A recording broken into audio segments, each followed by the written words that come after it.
main characters is known as Quark, but the live picture that you're seeing is, of course, from StarTrek.com or TrekMovie.com, and it depicts someone with giant earlobes. And that will be part of today's feature presentation because we have plans. After I just finished speaking with the authorities on a very specific island in the Philippines, we have plans to go visit that island and blog a certain piece of landscape that someone said in a live stream this week that I would not be allowed to go to the island because there are police reports that will prevent that from happening. But I just spoke with the authorities through a telephone number I got off Facebook, and they said no such rule is in effect for me specifically. So my plan is very simple.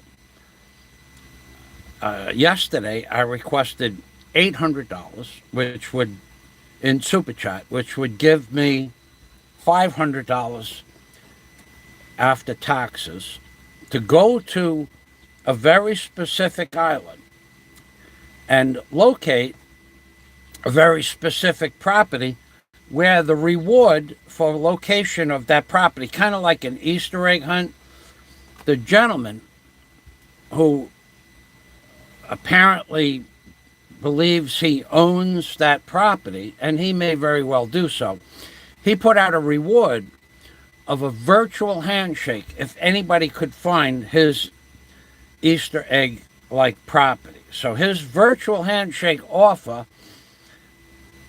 I'm going to take him up on that virtual handshake for nothing more than the virtual handshake. And of course, when I get to that specific island, Scott Del Fuego, let me interrupt this news feed for my friend Scott Del Fuego. Let's see what he has to say.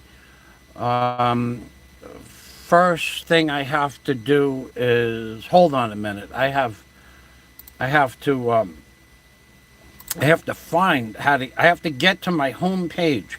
My computer, when I went to look at drones, and I'm going to buy a drone. When I went to look at drones, when I went to look at drones, I must have went to a bad site. My computer is freezing up, so just give me a moment. I cleaned it up a little bit. I refreshed the page twice. I cleaned it up a little bit. I had to. So Mr. Fazio will accept Super Chat to fund his adventure in the Philippines, locating a dangerous, giant, earlobed, closet, bedroom-dwelling creature. So he's not really dangerous, but he believes he is.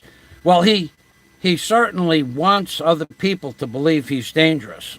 Now I heard a live stream yesterday where he's trying to coerce someone's boyfriend to go see another blogger like he did with me, and I still want that video. He coerced somebody to come to my location and said he would pay for half the hotel fare if somebody sat next door in the hotel and yelled profanities at me. However, that fellow lost his cognitive ability, and then he attacked me from behind. So what we're going to do is I upped the present request for Super Chat from $800 to $900. Yesterday, I received $40 in Super Chat. So the goal is $860 more in Super Chat will give me approximately $600 in cash, of which I will spend approximately $100 on a drone, and $500 for transportation fees. But it's not going to just be an Easter egg hunt for a virtual handshake. It's going to be much more than that. What we're going to do, and I don't know that I'm going to get the virtual handshake after I tell you what I'm going to do, but what I'm going to do is I guess I could show it to you. I'm going to show you this video I sent out. I have videos of this infamous blogger, and the reviews, I don't know that I should show this to you. Some of the reviews that this blogger did of local eating establishments. And one of them is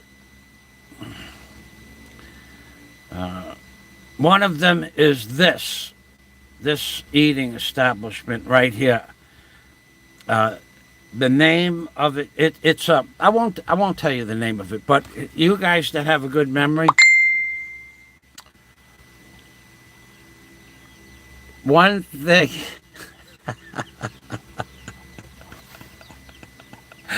I just got a message from one of the greats, one of YouTube's greats. One of the eating establishments that this infamous blogger blogged, in the blog, he depicted the eating establishment as being filthy, disheveled, and having cockroaches the size of B-52s flying around in the upstairs bedroom rentals. So I'm going to go to that bar and grill and restaurant and hotel and give that video a shout out to the owner. Now I know the owner already knows about the video, but I'm going to go to, Banter Brawler. Salam. Oh, we got to get a pot. I got to get a pot. Oh, things got to stop. Priorities. Everybody has to have a priority in life. Banter Brawler puts me on my goal, my path. That was quite a bit of crap that fell down. Puts me on the transportation path to the Cuckoo Bar and Grill. Salamat.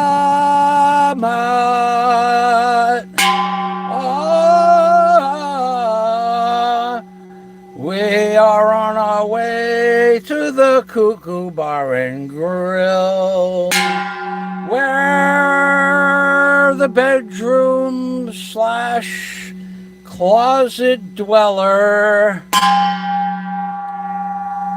blogged a restaurant. And when the bedroom / closet dweller blogged the restaurant, he made note, I say note, that the Cuckoo Bar and Restaurant was not a good place to eat. And he did that because they sent him a well-done pizza pie. And he went on 6 consecutive diatribes of why you should never eat at the Cuckoo Bar and hotel / restaurant, all because they burnt his pizza pie. And I will go to that bar and restaurant, and I will blog that hotel and restaurant, and I will give them the video of him destroying their patronization ability. I will do that. I will give it to them in his previous channel that he lost. And he can't do anything about that because he lost his channel. And now the rights to those videos are in the public domain. let's, what I should do is I should play the video, a little bit of the video. I think I will. Let me read the comments. Hold on. So we have the great Bentalian Brawler, who could be anywhere at any time on any given day. Thank you, Bentalian Brawler. Salama. And I just wanted to update you. Daisy and I are still working on that project that I talked about. So that's moving forward, but a little bit, some small complications, but Daisy is a very happy lady. So let's, that's to my friend, the Bentalian Brawler. So you guys posting, we had one degenerate, I would call him a degenerate, saying that Daisy left me because of my sweaty, smelly body. Nothing could be further from the truth, but just remember you said that, because that is among the 2 or 3 questions I'm going to ask you face to face. And believe me when I tell you, I'm not like the guy from Mobile. I'm not like the guy from Mobile. You won't do it. You threaten him to go to your house. You will not do that with me. Do it. Go ahead and do it. Go ahead and do it. Go ahead and say it. You've never said it. You've never said he's up. No, you won't. Because you know I challenged you already to get in the ring. You know that. I challenged you to get into the ring with me. And I would wager at that time $10,000 you wouldn't do it. And you didn't. So if you're feeling spunky now, we could still get in the ring. And you could prove to everybody what a so-called man you are. But you won't. So just remember one thing. I'm not the guy from Mobile. So you want drama in your life? You want someone to go to Mobile and find the guy from Mobile and confront him?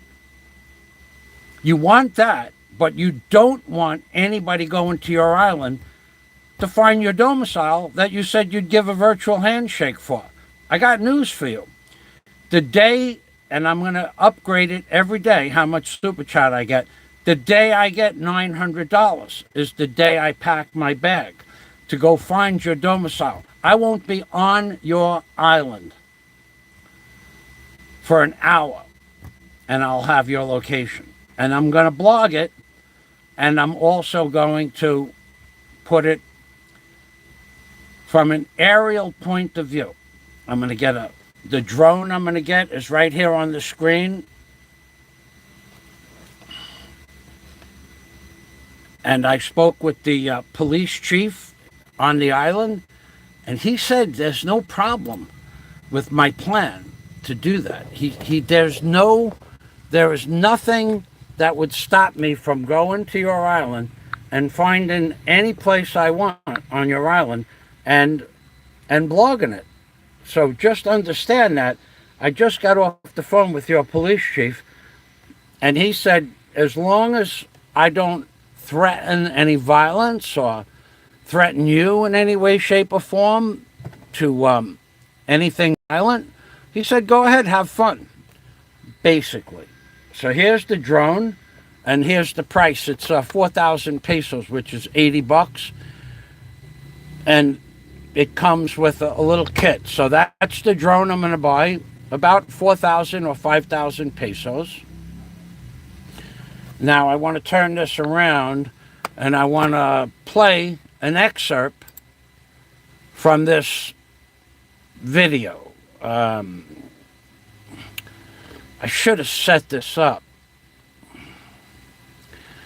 But the name of the video is the cuckoo bar has cockroaches the size of B-52s. Here we are. Hold on a minute. You're going to love this. Could you imagine living on an island and then blogging that your local pizzeria has cockroaches the size of B-52s?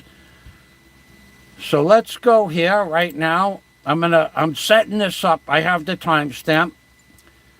And now this man that lives on This is the Frank Battaglia is getting that man right there. He has made many videos about the squalid conditions in this hotel, and here is the excerpt at 1525. Hold on a second. We're right there. Oh, we gotta. Okay, hold on. 1520. Let's start it at 1520. I'm going to make it loud. Here we go. Now, imagine living on an island and blogging this, and then now you can't go into that restaurant, but you can't go into any restaurant because you did this in several restaurants. So watch this. Decent restroom with a real toilet, I guess. I never used them. I've seen the door open. I have experienced their rooms there. I didn't like them because when I first started visiting, I stayed 2 times, I believe, at that hotel. And the rooms were less than desirable. They had those big-ass cockroaches you see every now and then. You know, B-52s, that cast a big shadow when they fly by that, like a plane going over your head. We had that in the room. So, B-52s, that cast a big shadow. Cockroach. When they fly in the restroom. With a real toilet, I guess. I never used them. I've seen the door open. I have experienced their rooms there. I didn't like them because when I first started visiting, I stayed 2 times, I believe, at that hotel. And the rooms were less than desirable. They had at that hotel. And the rooms were less than desirable, I believe, at that hotel. And the rooms were less than desirable. Listen they to had this. Those big-ass cockroaches you see every now and then. The rooms were less than desirable. They had those big-ass cockroach hotel. And the rooms were less than desirable. They had those big-ass cockroaches you see every now and then. B-52s, that cast a big shadow, which is you see every now and then. B-52s, that cast at that hotel. And the rooms were less than desirable. They had those big-ass cockroaches you see every now and then. Were less than desirable. They had those big-ass cockroach hotel. And the rooms were less than desirable. They had those big-ass cockroaches you see every now and then. The rooms were less than desirable. They had those big-ass cockroaches you see every now and then. B-52s, that cast a big shadow when they fly by. B-52s, that cast a big shadow when they fly by that, like a plane going over your head. We had that in the room. So, cockroaches. Like a plane going over your head, shadow. Cockroaches. When they fly by that, like a plane going over your head, cockroaches you see every now and then. And the rooms were less than desirable. They had those big-ass cockroaches you see every now and then. And the rooms were less than desirable. They had those big-ass cockroach hotel. And the rooms were less than desirable. They had those big-ass cockroaches you see every now and then. B-52s, that cast a big shadow. Roaches you see every now and then. And the rooms were less than 2 times, I believe, at that hotel. Because when I first started visiting, I stayed rooms there. Less than desirable. When I first started visiting, I stayed 2 times, I believe, at that hotel. And the rooms were less than desirable. They had those big-ass cockroaches you see every now and then. B-52s, they had those big-ass cockroaches you see every now and then. B-52, they had those big-ass cockroaches you see every now and then. B-52s, that cast big-ass cockroaches you see every now and then. The rooms were less than desirable. They had those big-ass cockroaches you see every now and then. Now, after he made that video,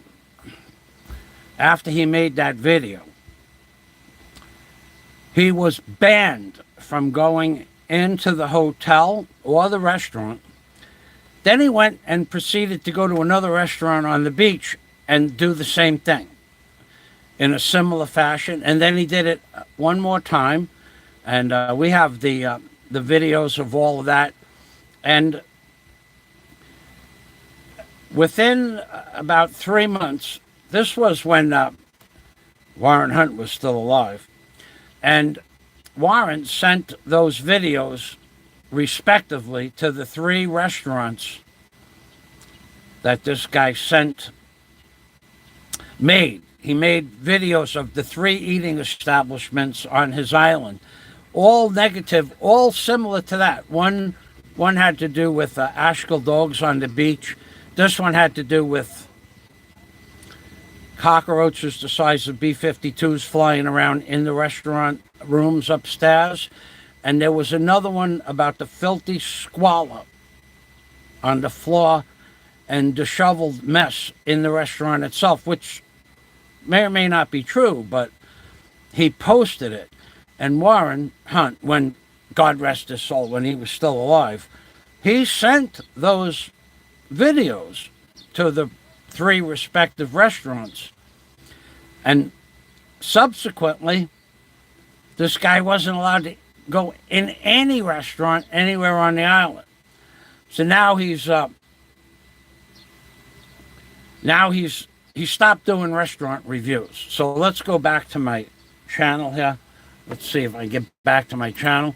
And that's what kind of guy he is. I mean, now I have lots of restaurant reviews, and I did talk highly of every restaurant, of the food in every restaurant that I ever went to, unless the food was just mediocre, and then I would say the food is okay. But I never would badmouth the food in a restaurant. That's just bad news. So let's see, the Bantayan Brawler, DNC. Now, DNC, thank you for stopping by. Jack Thompson, you're a mean one, Mr. Creep. You really are a heel, says the Jack Thompson. Find the narrowback vermin. We're gonna drone the closet dweller / bedroom dweller's house with the drone. That's what's gonna happen. Now, he got very, very, very upset yesterday and made several videos about his opinion why Daisy May left me. Daisy May and I talk 2 or 3 or 4 times a day sometimes. And Daisy is very happy with what we are doing with Daisy May. So you can talk up all you want to Storm, and you can say that I'm allowed to go to your current location, but nowhere else. Otherwise, I will be escorted off the island. But I just spoke with the deputy chief of police, or subsequently somebody in that similar position. I forgot the man's exact rank. And he said, as long as you don't come and commit any kind of violent act or threats, welcome to our island. Because I told him my plan is to blog the island, and specifically those 3 restaurants and what's available on the island, similar to that of what a few other people have done. So more super chat. Oh my God, let's see. Let's get through the comments. Scott, nice. $20 closer to the goal of the dangerous and deadly Bantayan bull snake. I don't know how dangerous he is. Let's find out when we get to his house. Reminds me of the time I went to a Catholic mass. Yeah, right? The repetition of the words. Hey, welcome, Uncle Buck.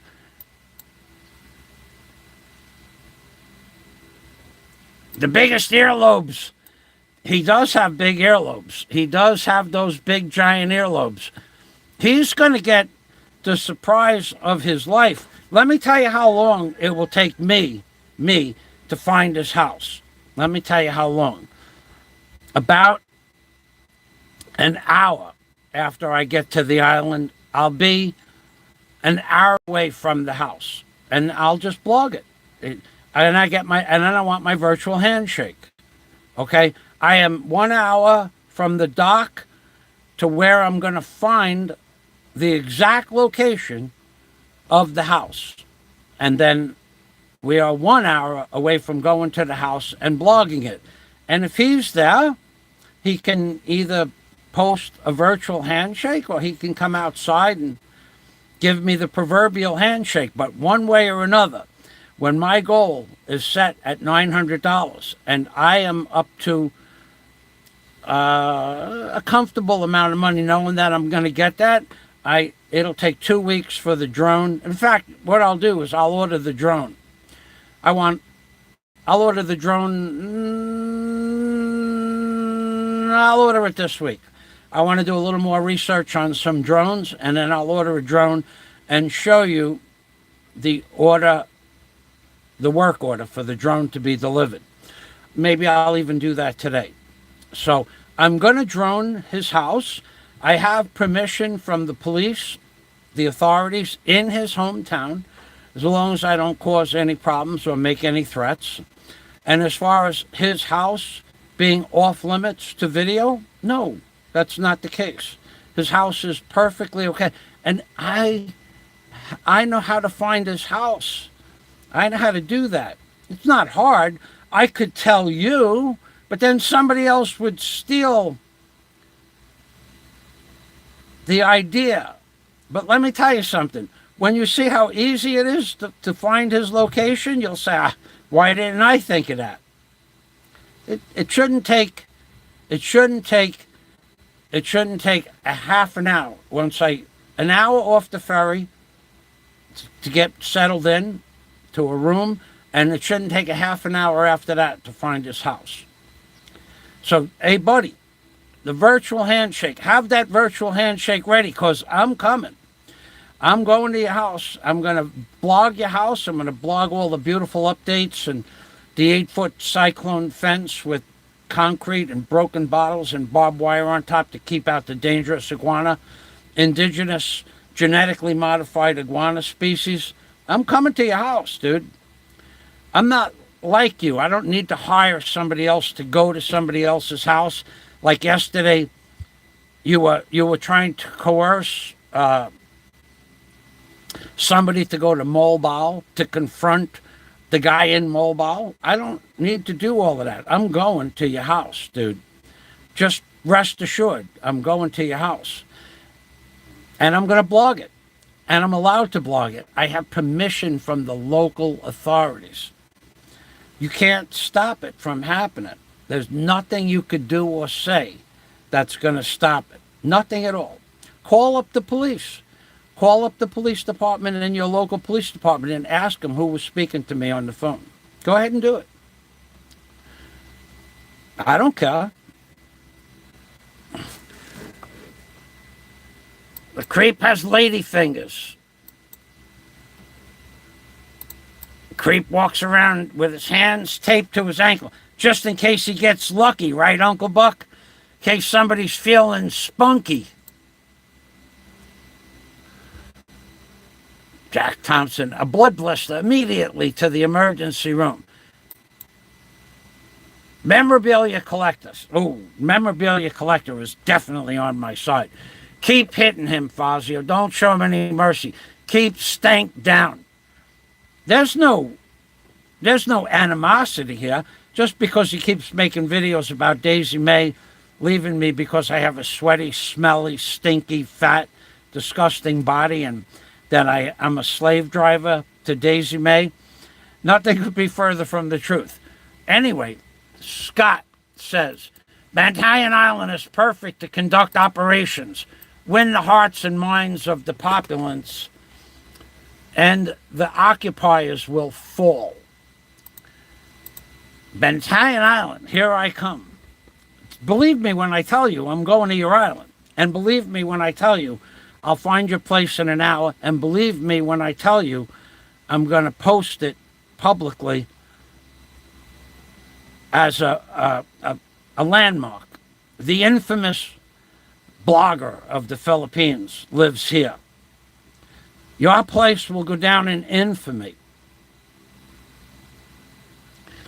And all those 3 restaurants that I told you, I have all 3 videos. But you have something special to expect in an upcoming live stream, and I'm not even going to give you a hint.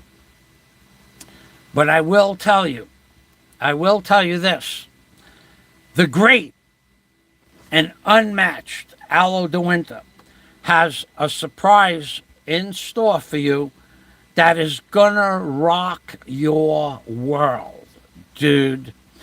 And all of what aloe has to offer. And I'm not talking about when aloe goes into the meat market and orders 200 grams. We're not talking about that kind of stuff. No. Aloe is one funny dude. And some of the stuff that he has planned for his next comedy routine is going to rock your world. It's going to rock your world. Off the charts, baby. Your world is about to get turned upside down. You keep harassing everybody on YouTube, but then when Barry gives it back to you, you don't like that. When anybody else gives it back to you, you don't like that. When anybody brings up the truth, you don't like that. But you like doing it to everybody else. So Aloe, the great Aloe de Winter, is about ready to transform your version of reality into his twisted, maniacal, completely bizarre comedy routine that he has planned for you. Forget about 200 grams of hanging meat. Forget that. That was one of the funniest things ever. He's got something planned much, much more funny than that. DNC. So the guy who had a bedbug-infested house and a worm-infested buttocks is complaining about someone having cockroaches. That's true, DNC. That's true. Oh, you know what I could do, DNC? Oh, shit. You guys give me a moment. Give me a moment. I gotta remove somebody's... Hold on a minute. Man, I can't believe I didn't think about this. Hold on. I'm on this. I'm working on this like white on rice.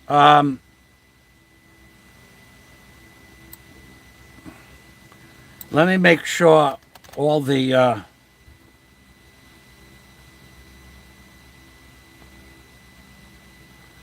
I got to make sure... I'm making sure.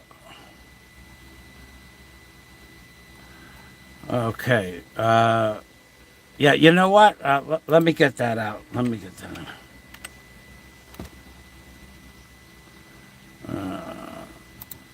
DNC. You have mail. So, let's go back to this. Let's go back to my... Oop, I see more super chat. Oh, hold on a minute. Okay, DNC, you have mail. Oh,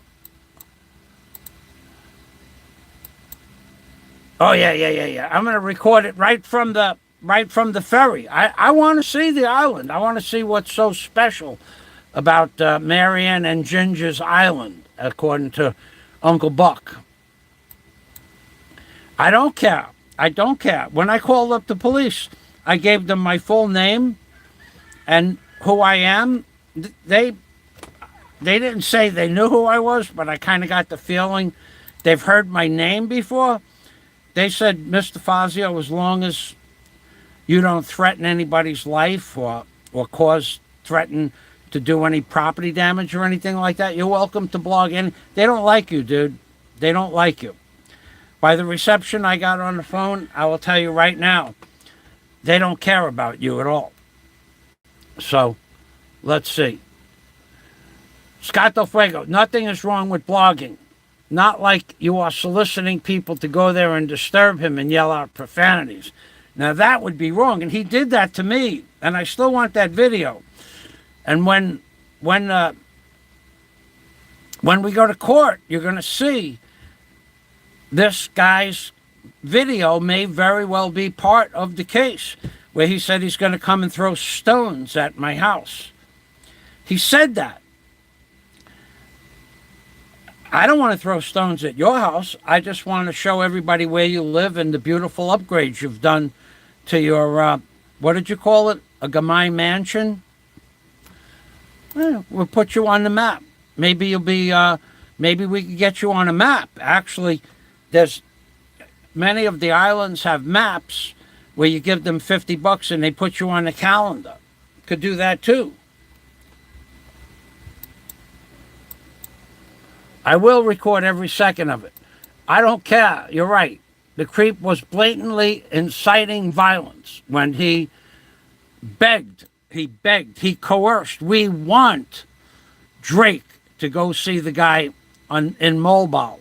We encourage Drake. He just can't stop. I've said that before for years. He can't stop. His hate has his hate. Yoda would say the hate is great in this one. Even Yoda would notice the hate is great in this one. He can't stop. What does Daisy May have to do with me? Why is Daisy May coming up?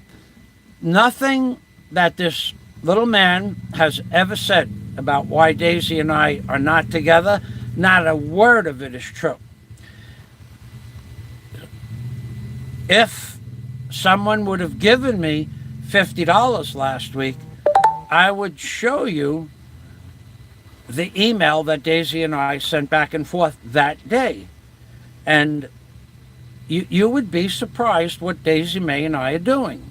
And it's in a positive direction for both of us. And there is no animosity between myself and Daisy May. There wasn't when she was here. There wasn't when she went back to Davao. None at all. So let's go back to the comments. I got to get through. Louis Pagan-Ponce. Don't tell me Aloe dug up Pepita. Oh, God, that would... Ooh, Aloe, don't get any ideas. That's funny, Louis. They ran a rap kit on Pepita. A rape kit. Pronk is a deluxe a-hole. Bantayan is a beautiful saved one bad apple from Hawaii. DNC, yes, we are all very interested in seeing your new mansion, Prunk. Remember, stop talking about my woman! Stop talking about my woman! Talk about Daisy all you want. DNC with the super chat, baby. Hold on a second. My goodness. Thank you, DNC. Remember, oh, God, let's get a pot. I'll sing some rap. I'll do some rap. And I see more super chat on the screen. Oh, my God. We're moving it. I'm going to buy that drone today. I just got the money for the drone. I'm going to order it today. DNC knows the deal. The drone is on its way. DNC Salama.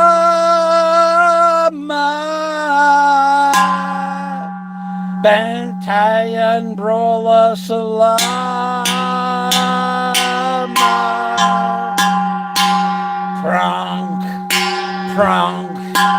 Pronk away. Pronk a day. Cuckoo bar, here we come. Cuckoo bar, here we come. Cuckoo bar, here we come. With the cockroach video of your bar. And who made the video? Cuckoo bar will make you a star, and this guy will not be able to eat anywhere. He has blogged in the past. He will be on the last of the invitation lists. He's going down. Everybody in his town will know soon enough about his blogs and food reviews. Poor Pepita, poor Pepita.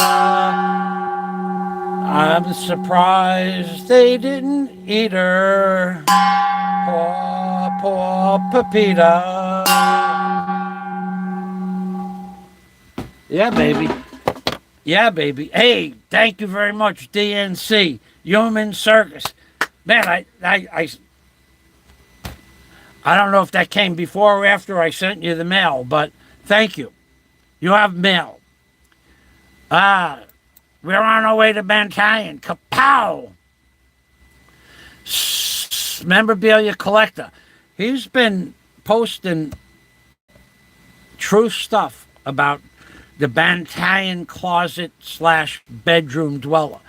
So Stank thinks because he has a bit of money, he thinks he is head of the mafia and he can put hits out on people. I don't know that that's true, so I won't post it, but I did see a video on Roberto's channel, and I will not say it's true because there is no proof of it. And you guys have been known to post stuff that's not truthful, but I know for a fact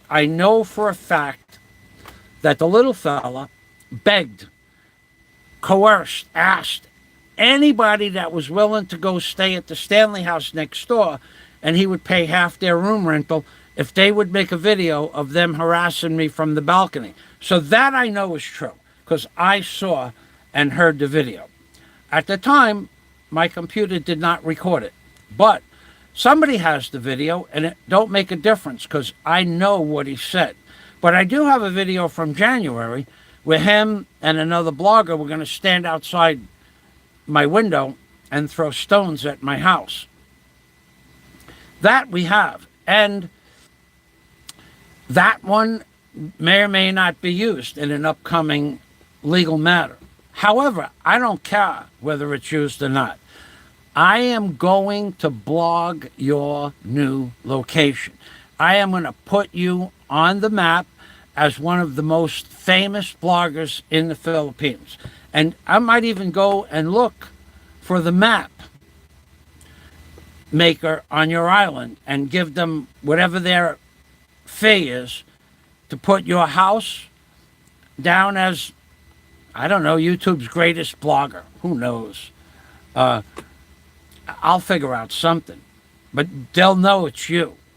With the latitudes and longitudes, that's how they usually do maps, if it's an aerial map, and or just the general location of the town, if it's a general location, but it'll be on a street map, and maybe we'll even be able to find it on Google Maps. Dude, you screwed up. You screwed up. You keep making videos about my innocent girlfriend, Daisy May. You keep running your mouth, keep running your mouth. You keep threatening the guy in mobile. You said you were coming to my house and you were going to do this and that. It's time for you to be a man and keep up your end of the bargain. I want the virtual handshake when I find your house. Don't make any mistake about it. I will find your house. I will not be on your island for 2 hours, and I'll be in front of your house. I already know that for a fact. I even know how much it's going to cost me to get there. The Bantayan Orange Man just twisted himself into the ground.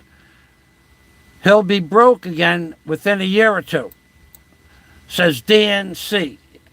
I don't know how long it'll take him to be broke again, but he was broke. He's got another surprise that he has no idea coming, but we'll let that happen as it prevails. Tommy Boy, did the Hawaiian Madman hire the chubby guy to hit on you? I can't say that's true. Buy a married lady a house and a lot. Brilliant. That's true love, says Uncle Buck. That's right. But the memorabilia collector says Stank can only do something. He always is trying to coerce people. Now, he did coerce someone to come to my house. I don't know that he gave him money, but I know he coerced the guy. I heard the videos. So he thinks it's funny when it happened to me, but I'm going to think it's funny when I go to his house and I put his house on the map as a landmark, place to visit when you go to that island. You can call up anybody you want. Call up the police department. Go ahead. Talk to the man on duty. Ask him if I have permission to go to your island and blog it. And he said, clear as day, as long as I don't threaten any violence or any kind of disturbance, have fun. Because he wants people to go to his island and spend their tourist dollars on his island. This is what the Philippines is about. Spend your money, your American dollars, visiting, buying, boating, scuba diving. Have fun in the Philippines, baby. Just don't cause a problem. And you little man, you've caused quite a few problems in the last few months. You caused a lot of people a lot of time and a lot of money. It's time for a little payback, baby. I hope, if I thought for a freaking minute, if I just thought for a minute that anybody could send money to the guy in Mobile to go see you, I would recommend that. But I know damn well that guy in Mobile will just piss the money away on alcohol and cigarettes. So I won't recommend anybody sending him transportation money. But me, on the other hand, when my goal of $900 is reached, I will be in your location. And there's nothing you can do about it. Not legally, certainly not physically. You don't want to try that, do you? No, we don't want to have a physical confrontation with you. We all know you're not a violent man. Although you threaten people with shovel weapons, baseball bats, brass knuckles, golf clubs, and rocks, as well as shooting from the hip. I'm on my way to your house, dude. I'm on my way to your house. I think I am $796 away from standing in front of your house. I received $40 yesterday and $64 today from 900. That's 104. From 900 is $796. I'm $796. $795 away from standing in front of your house. And my subscribers know that's going to happen because I don't lie like you do. And I don't care if it takes a week or it takes a month. But when I reach that goal, I'm ordering the drone today just to show you how serious I am. Tomorrow's blog, you will see the work order for the drone from Lazada. And I'll order a drone somewhere between $80, the one that I have up on the screen.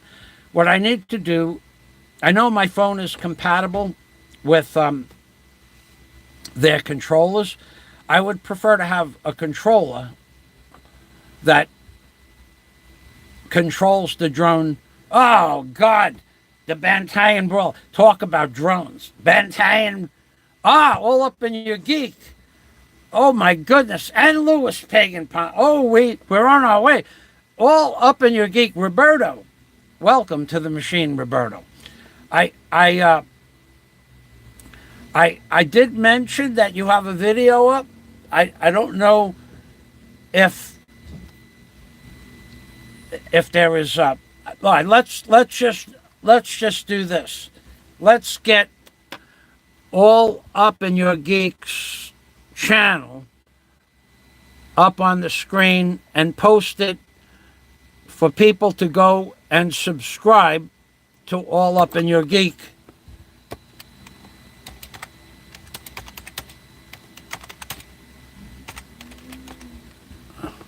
All Up in Your Geek show, and let's post that multiple times. Thank you for stopping by, Roberto. By the way, thank you very much. Salamat. We're going to bang a pot, of course. So Roberto has a show on, and he has a video where in his video he claims, quote unquote, claims that someone, aka, let me show it to you. Okay, so this is All Up in Your Geeks channel. All right, let's open up breaking news. Your ex-girlfriend has... Breaking news, Francis, says Roberto in his title, is offering 50,000 pesos to go after Bama. Okay, now, in this video, I haven't watched the video. I don't know if there's proof of such, but let's get this copied. And then let's get that into a comment. Then let's get the link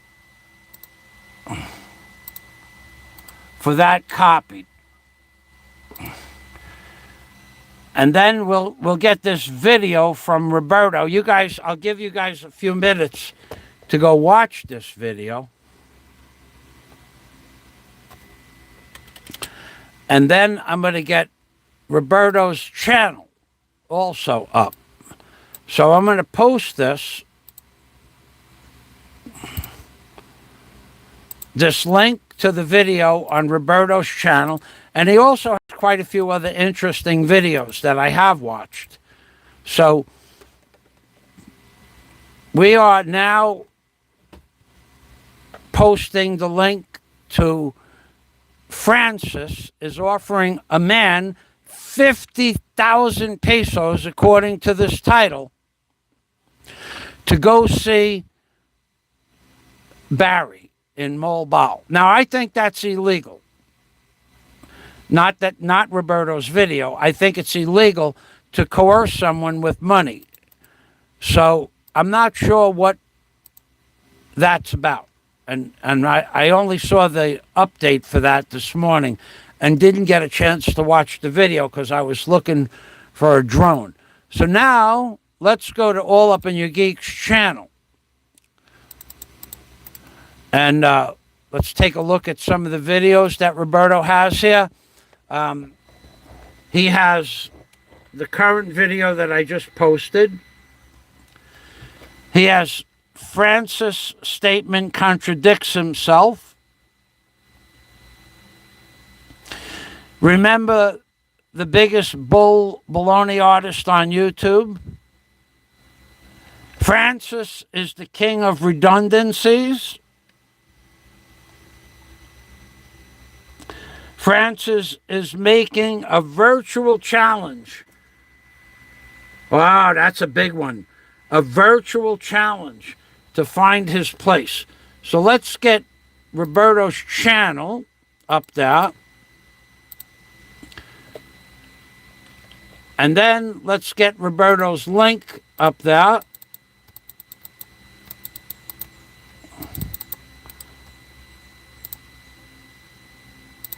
And then let's post that 5 times. Because I think it's worthy. Let's copy that and post it once. And twice. And if you don't know who All Up in Your Geek is, he is a long-term, and I mean long-term, adversary of liars. And more specifically, the creep on YouTube. So let's get that. And we're going to bang a pot for Roberto now. And we'll sing some songs for Roberto, All Up in Your Geek.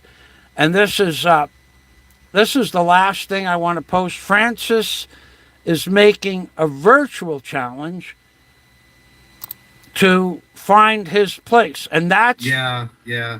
I'm also in a... will be, anyway, in a... I'm not in a gated community, nothing like that. There are resorts nearby. The ocean's not far. It's the best I can tell you. And if you really need to know, I mean, knock yourself out, really. I'll come on live on camera and give you a virtual handshake if you could figure out, where I'm living. I'm not putting out a challenge or anything, but I'm saying if you could figure that out, I'll give you a virtual handshake on that and say congratulations. And then I'll ask you the same question. Well, now what? Now that you know where I live, what now? Okay, fair enough. So let's see. Yeah, yeah. I'm also in a will be anyway in a I'm not in a gated community, nothing like that. There are resorts nearby. The ocean's not far. It's the best I can tell you. And if you really need to know, I mean, knock yourself out. Really, I'll come on live on camera and give you a virtual handshake if you could figure out, where I'm living. I'm not putting out a challenge or anything, but I'm saying if you could figure that out, I'll give you a virtual handshake on that and say congratulations. And then I'll ask you the same question. Well, now what? Now that you know where I live, what now? Okay, fair enough. So let's see. Yeah, yeah. I'm also in a will be anyway in a not in a gated community. Nothing like that. He even stuttered when he said it because he knows damn well that someone's going to take the opportunity to get that virtual handshake. So, Roberto, thank you for stopping by, number one. Number two, Roberto is an honest man. He will tell the truth when it comes to the closet dweller. He knows the dweller belongs in a cellar because he's a closet dweller. The closet dweller knows everything about giant flexible rubber things. And he describes men's private parts. The private parts the closet dweller describes more than 1,000 times since January. Because he has a fixation, the closet dweller fixation, on man's private genitalia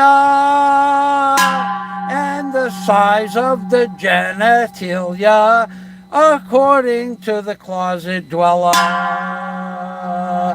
is something that's important that he has to announce, kind of like Paul Revere. Kind of like Paul Revere. He has to talk about men's derrieres, men's derrieres, men's derrieres, men's lower posteriors. The closet dweller loves to talk about men's private parts. Why, I don't know, but inside his head, he feels he has to do that. He's a sick little man. He's a sick little man. He's a sick little man. So, if you want to watch the virtual handshake, wow, that's twice that happened in 2 days. If you want to watch a man who talks about men's private parts,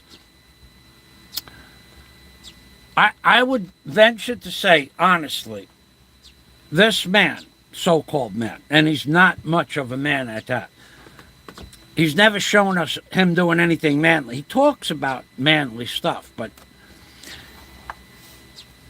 he has mentioned male's private genitalia 1,000 times since January. But he has mentioned one man slurping another man's bug juice, love juice. He has mentioned different men slurping different men's love juice about 300 times. He has mentioned me and the mole ball blogger getting together and living with one another about 24 times. And then when we needed to be excited, we would excite one another by slurping. Now, inside this little fella's head, the little man's head, you have to wonder why in almost every video, including the ones he did of Daisy May, that why does he mention private parts? And why does he constantly mention sexual innuendos? Why? Because he's fixated more specifically on the size of men's genitalia. Even though there is video of him talking about shoving, like that, giant rubber objects into the torso of Big E. And the camera fell during that infamous live stream. And what was he doing while he was talking about shoving not one, not two, but 3 rubber objects into Big E's lower torso? He was talking about that, and when the camera fell, it showed him rubbing something, rubbing, whilst the words were, he would like to shove 3 giant rubber objects into Big E's lower torso.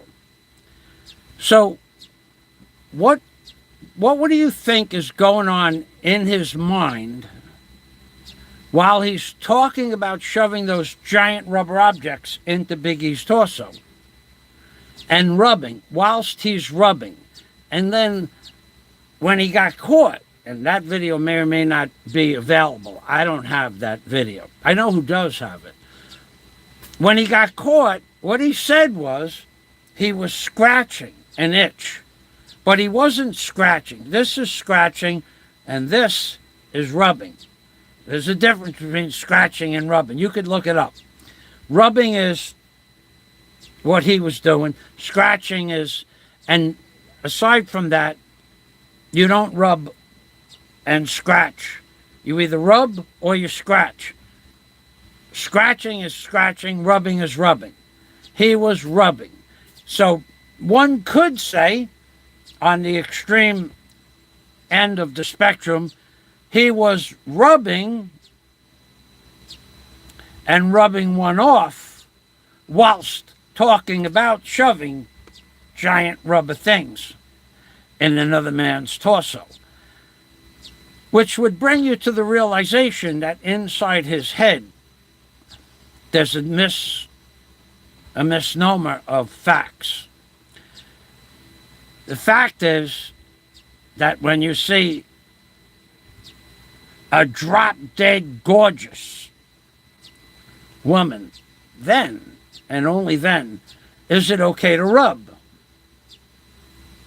But when you're talking about a man's and shoving things in his torso, then scratching would be okay. But he was not scratching, he was rubbing. And he wasn't talking about a woman, he was talking about Big E's torso. So, this guy has a fixation with men's private genitalia. And in that case, his genitalia needed to be excited while he was talking about shoving giant rubber things into Big E's torso. That's true. That video exists. Somebody has that video. Now I'm going to go back to my page, which I got off of. Thank you, Roberto. And then, okay, I got to go back up here to the comments before. And Scott Del Fuego says, and another 20, and another 20. There is a trip being planned, a real man on a real exploration, a repeat of Lewis and Clark exploring the West. Yes, it's time for Fazio on Bantayan, baby. That's possible. This will be hilarious. Oh, he's gonna love this. And let's go back up to the comments that I did miss before that. He just kicked his last dog through the screen door, says Jack. Remember when he kicked poor Pepita through the door? I remember that. Did the Hawaiian madman hire a chubby guy to hit on you? I don't know that he gave him any money, but he definitely enticed him to come to my house. There's no doubt about that. Let's see. Stank, all up in your geek. He also offered, that's right, all up in your geek said he also offered the Mexican Jew to visit me and he'll pay for his food and board. That I didn't hear about. Wow. So that's what that was about last week when MJ said he was going to go and criticize Fazio. I heard that part of that video, but I didn't know that he offered the Mexican Jew money to visit me. He'd pay for his food and board. Thank you very much for that piece of information. He likes to coerce other people to get in trouble. Now, I did hear that video because Popeye made me aware of a person named the Mexican MJ the Flipper. And then I went and watched one video of his since the beginning of all recorded history. And in that video, he said he was going to go critique Fazio. But he didn't come because I was sitting here and apparently he never showed up. So he was coerced. Again, he was coerced. Or tried to coerce somebody to come. Thank you, Roberto. Yeah, see? He thinks that's funny. But when I'm standing in front of his house, blogging where he lives, we'll find out how funny he thinks that is. And that's going to happen. Thank you, Roberto. I had no idea why MJ said that, but now I do. I didn't watch the whole, I don't think I watched the whole thing. He was in Laguna Beach, if I remember correctly, when he said that. He said something about going to Fazio's house and criticizing Fazio. And, of course, he can do that.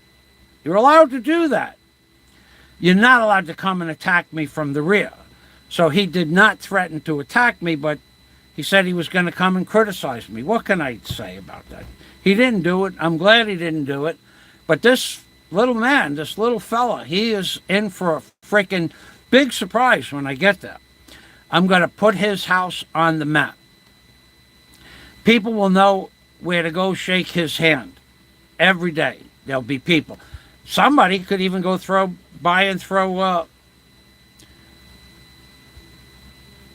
it in his face that, hey, we're here. Where's my virtual handshake? Come out and give me that virtual handshake. Thank you, Roberto. Louis Pagan Pants. More super chat. Make sure you inspect the construction site, to give them some pointers. I can't wait for the video. Come on, guys. This is not a super heat, rather an investment, says Louis Pagan Pants. Louis Pagan Pants is on the job. I feel complimented. Louis Pagan Pants has approximately several hundred people under his tenure. Thank you for stopping by, Louis Pagan Pants. Louis Pagan Pants, remind me to show you the drone. Oh, I will make a video and send it to you on your own with something else. With something else. With something else. Louis Pagan Pants says this is not super chat. This is an investment. And the best part is The local police department said I can go to his house and blog his house. Apparently they don't care as long as you're spending money there. And of course I will go to the pizza parlor, you know. You know, this guy, he made 3 videos. 3 between 9 and 22-minute videos of the Cuckoo Bar and Grill restaurant, because they sent him a pizza that was well done. And for the next 14 hours, he criticized the pizza parlor in every possible way. Let's just listen. Let's just listen to show you what kind of guy this is. Let's go here, and let's go to the videotape. Ready? You know, B-52s, you know, that cast a big shadow, which is you see every now and then. You know, B-52s, you know, that cast a big shadow, which is, and the rooms were less than desirable. They had those big-ass cockroaches you see every now and then. You know, B-52 desirable. They had those big-ass cockroaches you see every now and then. The rooms were less than desirable. They had those big-ass cockroaches you see every now and then. And the rooms were less than desirable. They had those big-ass cockroaches you see every now and then. You know, B-52s, you know, that cast big-ass cockroaches you see every now and then. You know, B-52 desirable. They had those big-ass cockroaches you see every now and then. You know, B-52s, you know, that cast a big shot. Now, after he made that video, he was no longer allowed in that restaurant. But then he made a video of a restaurant on the beach, and he was no longer allowed in that restaurant.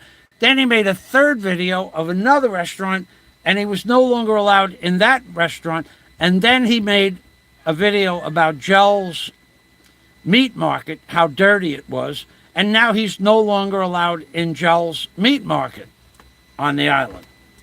So he made 4 videos, all negative, all in that fashion. B-52, cockroaches, squalid conditions, filthy, lazy hotel staff, lazy bar staff, lazy restaurant staff, people talking on the phones when they should have been servicing him. Now he's not allowed to go in restaurants on his own island. So let's go back.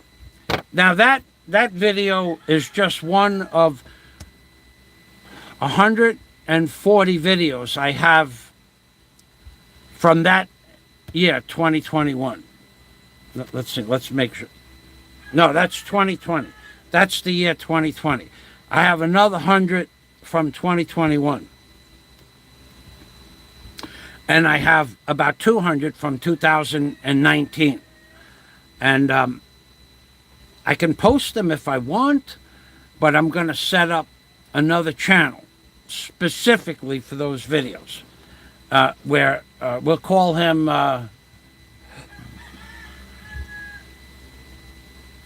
classic Bantayan Island blogs, Bantayan Island classics from the Closet Dweller, something like that. I'll set up another channel. Actually, I have time to do that this week. I might do that. And then now the videos will be all videos from his previous channel that was taken down, so there's no copyright. It's free for anybody to use, the videos and or sound bites. And the videos will be posted, I don't know, by date, or this one will say if there's a food review and the name of the restaurant, the restaurant will get a shout out. This is not true. Disclaimer, this is from an angry man, an angry little man. Some of them are so disturbing, of the ones that I have. Now, I wouldn't put them on my channel. My channel, I wouldn't put them on. I'd put them on another channel. Like, for instance, did you know? Let me get back to my channel here. Did you know that Louis Pagan-Ponce, thank you, the creep has thought himself invincible nut. Hey, Roberto from DNC. Roberto from DNC, shout out. Scott Del Fuego. And another 20, and another 20. The trip is being planned. A real man on a real exploration. This is going to be hilarious. From the Jack Thompson.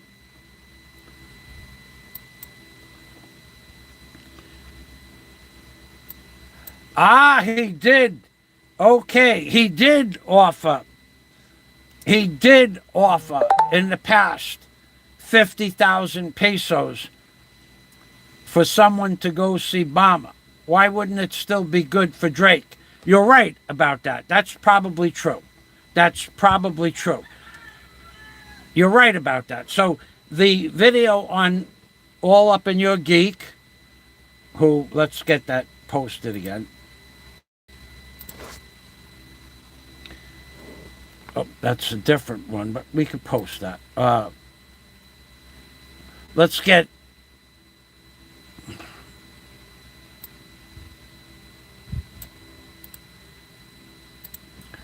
I don't know how this is going to work out because I couldn't see the whole link. Yeah. I'm going to have to go back and get that link.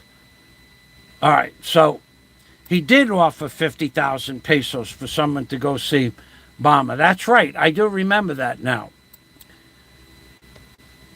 Thank you. Scott will tell you what's legal.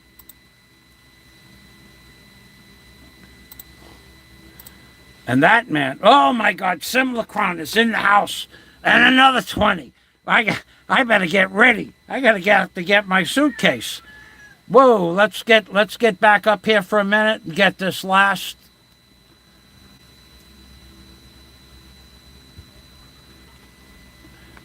Uncle Buck says, remember, Stank was worried if a YouTuber used paper or water on their rear? Yeah, I remember that. He was upset, saying it's disgusting to use water, but it's much more healthy for your rectum. That's the truth. The thought of a dildo turned him on. It did. It did. But I think it was Big E's butt that turned him on, because there's some unholy alliance between him and Big E. There's something that made Big E flip-flop from being the little man's enemy to his friend all within 10 days. Something unholy alliance, nefarious, possibly of a I don't want to say it, but yeah, there's something wrong there. There's something wrong there, says DNC. I'd love to interview Big Al. Big Al. Oh, you know what you should do about Big Al if you want to interview Big Al? You and me should talk. You and me should talk before you go interview Big Al. Big Al is not the cuddly teddy bear that you think he is. Who has time to shove anything? I just work. I don't have time for shoving, says Jack Thompson. Rubbing one off, says Uncle Buck. Only shove on Fridays. Ooh. He damaged Pepita Eye, then he kicked her. And when he did. He did that. I'll throw a virtual bag of dog poop in his yard. Whoa. That's hitting him into the grass, shoving it on his grass.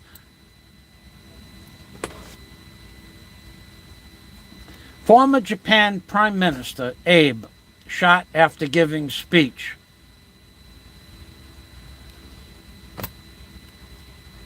That's, things are getting out of control in Japan, because Japan is one of the few places in the world totally illegal to have a weapon in Japan. Totally illegal. Totally. So thanks for the update on that, Scott. I love you, Fazio, NCS. I mean, I love you. Thank you, NCS. I doubt he's allowed. Oh, Jack, that's not nice. Francis is making a challenge for us to find his new place. Challenge accepted. Now, let's see. Let's see if that brings us to his page. No, I didn't have the full length. Simulacron. Oh, wait, it is bringing us down. Oh, my God. Yeah. I'm also in a, will be anyway, in a... Okay, that video does bring you to his, the link I'm going to post. The link I'm going to post. The link I'm going to post. The link I'm going to post. The link I'm going to post. The link is going to post. That will bring you to Roberto's channel and Roberto's video. Let's get that up there 3 times. And Simulacron. Let's get his shout out going there. Roberto has a channel with the Freaks videos on there, his content. Pronk is lonely and has no friends, so a visit should cheer up the old frail man. Simulacron, let's get it on. Simulacron. Hey, Simulacron, do you remember? I know you remember. Remember when I challenged the little fella to get into the ring with me? And Warren offered him $10,000 if he won? And he backed out? Remember that? That was funny. That was funny. And now, for some reason, and I don't know why, the little man, he thinks he can beat up the mobile blogger. I doubt it. I don't think he can do it. I think the mobile blogger will win in a fisticuffs because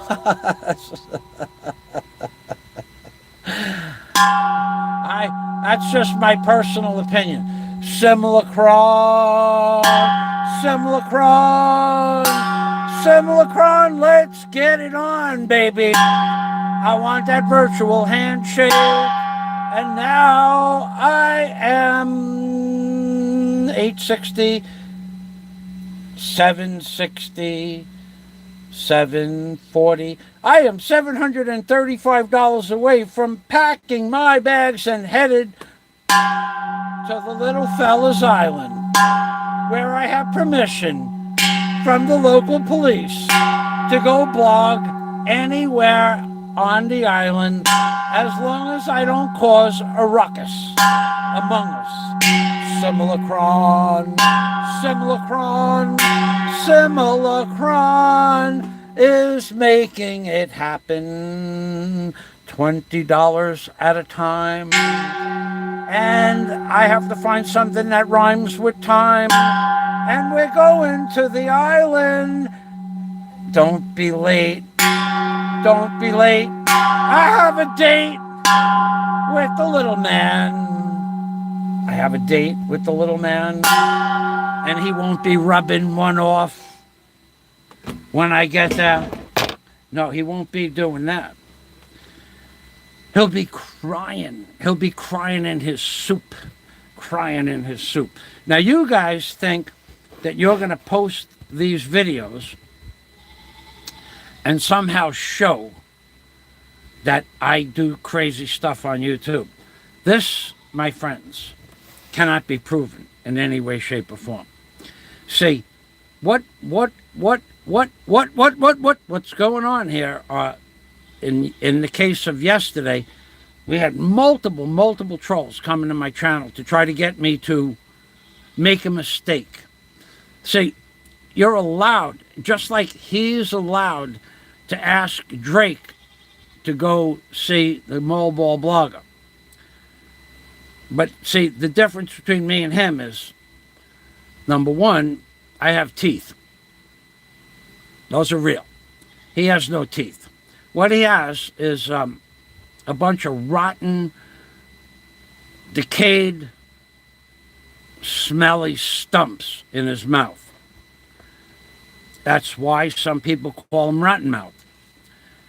And what he has on one day are $3 rubber dentures. He'll smile and he has $3 rubber dentures. Say, I got teeth. No, he doesn't have any teeth. He would have had to spend, to fix those teeth with proper anchors for the dentures, a proper set of porcelain dentures, $20,000 US, about, to fix those rotten stubs that he had in his mouth. To fix that would cost about $20,000. He didn't spend $20,000 on dental work. Even in the Philippines, one post to anchor the dentures into your roof of your mouth or the lower jaw, one post is $1,500. And he'd need at least 6 on the top and 6 on the bottom. That's 12. 12 times 1,500 is $18,000 for the posts and the anchors and the dentures. Would be another $2,000 for a proper set of bridge work, dentures, and posts. Roughly, in Philippines dollars, in American dollars, in the Philippines, one post from a dentist in Cebu is $1,500. And that is only if your jawline and the bone in your jaw can accept the titanium posts. Did he spend $15,000 in his mouth? No, he did not. Otherwise, he would be on YouTube smiling and showing us that $15,000 worth of dental work. Now, how do I know how much the dental work would cost? Well, my daughter's mother had good teeth. She had good teeth, very good teeth. She had beautiful teeth. But she had an infection in her jawbone, and she lost several of her teeth, top and on the top, just to give her a proper set of dentures. Was in the area of about $9,000, just for the uppers. She had a bone infection. She never had bad teeth, but she had a bone infection and she lost a lot of teeth up on the top. And it was $9,000 US. And it's no cheaper in the Philippines. Now, that was 8 or 9 years ago. It's no cheaper now in the Philippines. It's $1,500 per titanium post or per tooth, but the dentures rounded off to about $1,500 per post. Now that's for a certified, qualified, high-end dentist in Cebu. Now you can get posts for $1,000. You can get them for $1,000, but not in every dentist office. First of all, they don't have the x-ray machines that they have in Cebu. So you got to go to Cebu proper, and they charge you now about $1,500 per post. You need 6 to secure the dentures in on the top, 6 on the bottom, because his teeth, there's nothing left of his teeth, top and bottom. And that's plastered all over the internet, his rotten teeth. Unfortunately, it happened. But why did it happen? Well, we all know what causes tooth decay to that level. Too much soda will do it. Too much sugar will do it. Certain chemicals will do it. Like coffee. Like if you have too much coffee, the nicotine builds up on your teeth and then your teeth rot. And there are other chemicals that do it also. Chemicals that are well known to exist in Hawaii, in the world in general. Those chemicals typically come from Mexico. But we won't get into that, will we? But for about 16 years, no one knew what this guy was doing. He could have been drinking 2 or 3 bottles of Coke a day day in and day out. He could have rotted his teeth from all that sugar water that he drank. We don't know why his teeth were all rotted out like that, but his teeth are a mess. And one day he's going to coerce somebody like Drake to go see the guy on mobile, and the guy on mobile is going to go see him. And maybe he will fix what's left of his rotten teeth, because that's possible. That guy from mobile does not like him at all. Now, if I thought that we could take up a collection to get the guy from mobile to go see Mr. Rotten Tooth, if I thought that he would use the money for that purpose after I'm done with my excursion to the island, I would take up a collection, but it'll never happen. The guy from mobile, he doesn't want to go confront the guy because he's making so much money, blah, blah, blah, and about the guy. So let him have his day in the blah, blah, blah world. I'm taking a trip to the island, and I'm going to blog his house. You can bring that to your local police department. You can have them notify the ferry that when I get there, I'm there, and I'm going to do it, and you're not going to slow me down one bit. Nothing that you do can slow me down, unless, of course, you coerce somebody else to come to my house and harass me, like you did the guy who's now notorious for coming to my house. Let's say that, and leave it at that. You were the person that coerced that guy to come to my house. Don't think I forgot about that. I didn't. So when I am blogging the island, I might mention that 2 or 3 times, or 200 or 300 times. And there's nothing you can do about it, dude. Make all the videos you want about Daisy May. Make all the videos you want about me giving candy to the children. Make all the videos you want about me having chainsaws. Make all the videos you want about me doing work on my property. Make them all. Make it all happen. Make it all happen. Because I'm coming to blog your house. And there's nothing you can do about it. Legally. Semlacron, thank you. Pronk is lonely. He has no friends. So a visit should cheer up the old frail man. Thank you, Sem. Salamat. It's an amazing thing. You know what I should do? All right, so we're back down into the comments section. Uncle Buck, Creep is in the back room, itching one off. Fazio is the delicious ruckus. His buddies would want to remove his dentures. That guy in Mobile, I don't know. You know, I know he doesn't want to fight the little fella as much as the little fella doesn't want to fight him. So in that respect, they're equal. And why should he? Because he knows he's going to get in trouble if he does that. He really shouldn't get involved in a fisticuffs with that guy. Because that guy is a sneaky, slimy little fella. He is that. He put out a request for the mobile blogger to stop talking about him. But what he really wants is he wants to claim a victory. So if the mobile blogger stops talking about him, he'll claim victory. But in the meantime, for the 10 or 12 days that there might be silence, he'll be flagging videos and making complaints to YouTube and making complaints to the mobile police department and posting stuff under fictitious names on Facebook. He knows every trick in the book. He knows every trick in the book. So to the mobile blogger, I would not stop if you're making money from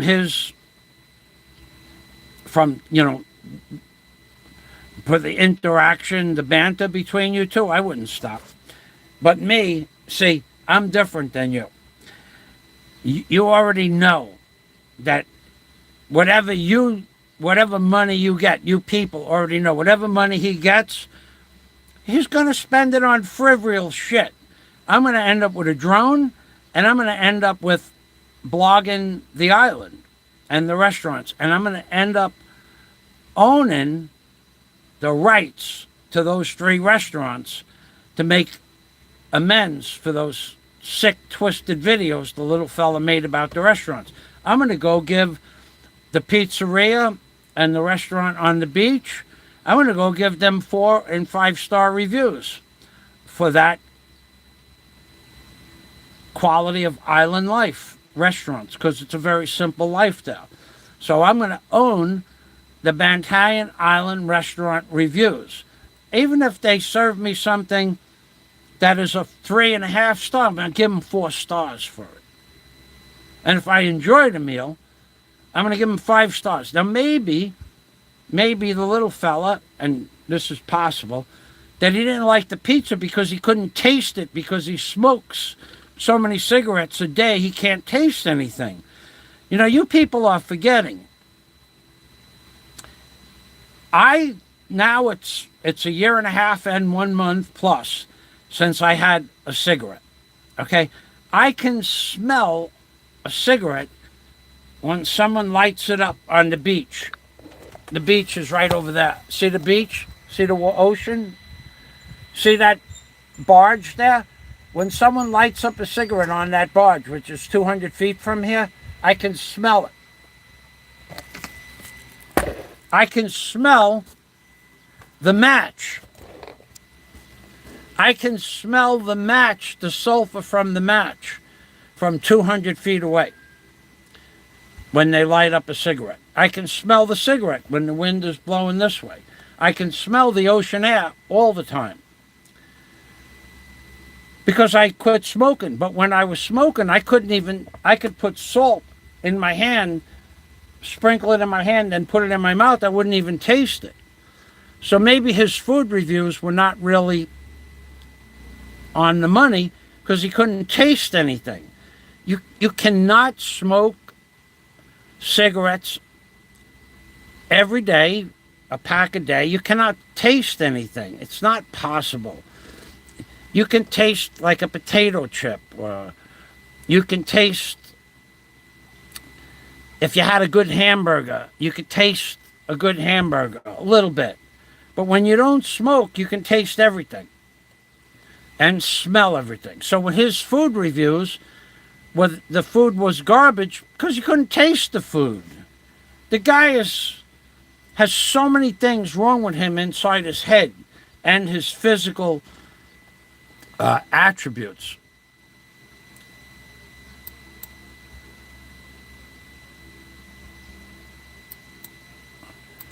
Folks from Appalachia got rotten teeth from drinking too much soda pop. That's true. Hey, Dennis, thanks for stopping by. It's true that the sugar in the soda pop will rot your teeth. There's something called an acidic acid in the soda. Now, I got to be honest with you, as I always am. I'm thirsty. I'm very thirsty. I'm going to go get a bottle of water. Ah.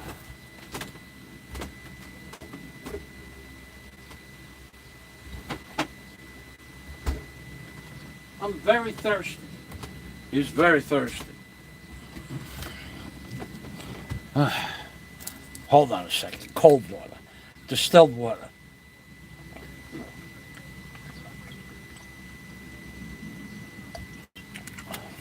It's cold. I'm going to be honest with you. You can't taste anything when you're a smoker. It's just not possible. It's not complicated. The smoke kills your taste buds. The smoke covers your mouth with nicotine oil. It dulls your senses to where you can't smell or taste. In other words, I could be on in a jeepney, right? And a car will pass us, and the person in the car will be smoking. Well, when the car gets in front of us, I can smell the smoke from a car at 40 miles an hour. The same way I could smell the smoke from 200 feet away. Now, when I was smoking, I couldn't smell that. It wouldn't affect me. Now, I do remember one of the reasons I stopped smoking altogether was because I couldn't taste anything anymore.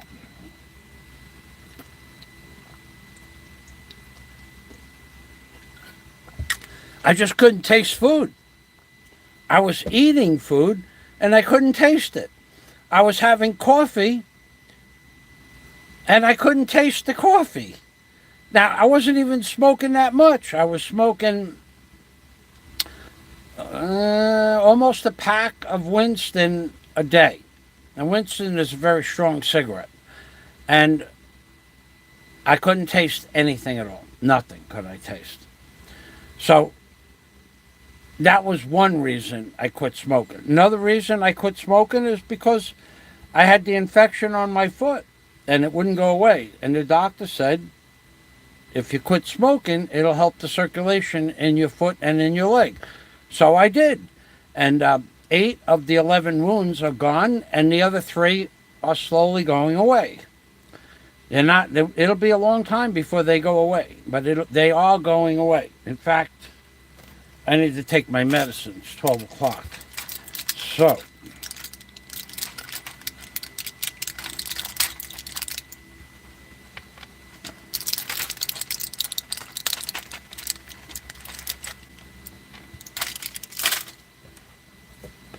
So, I'm taking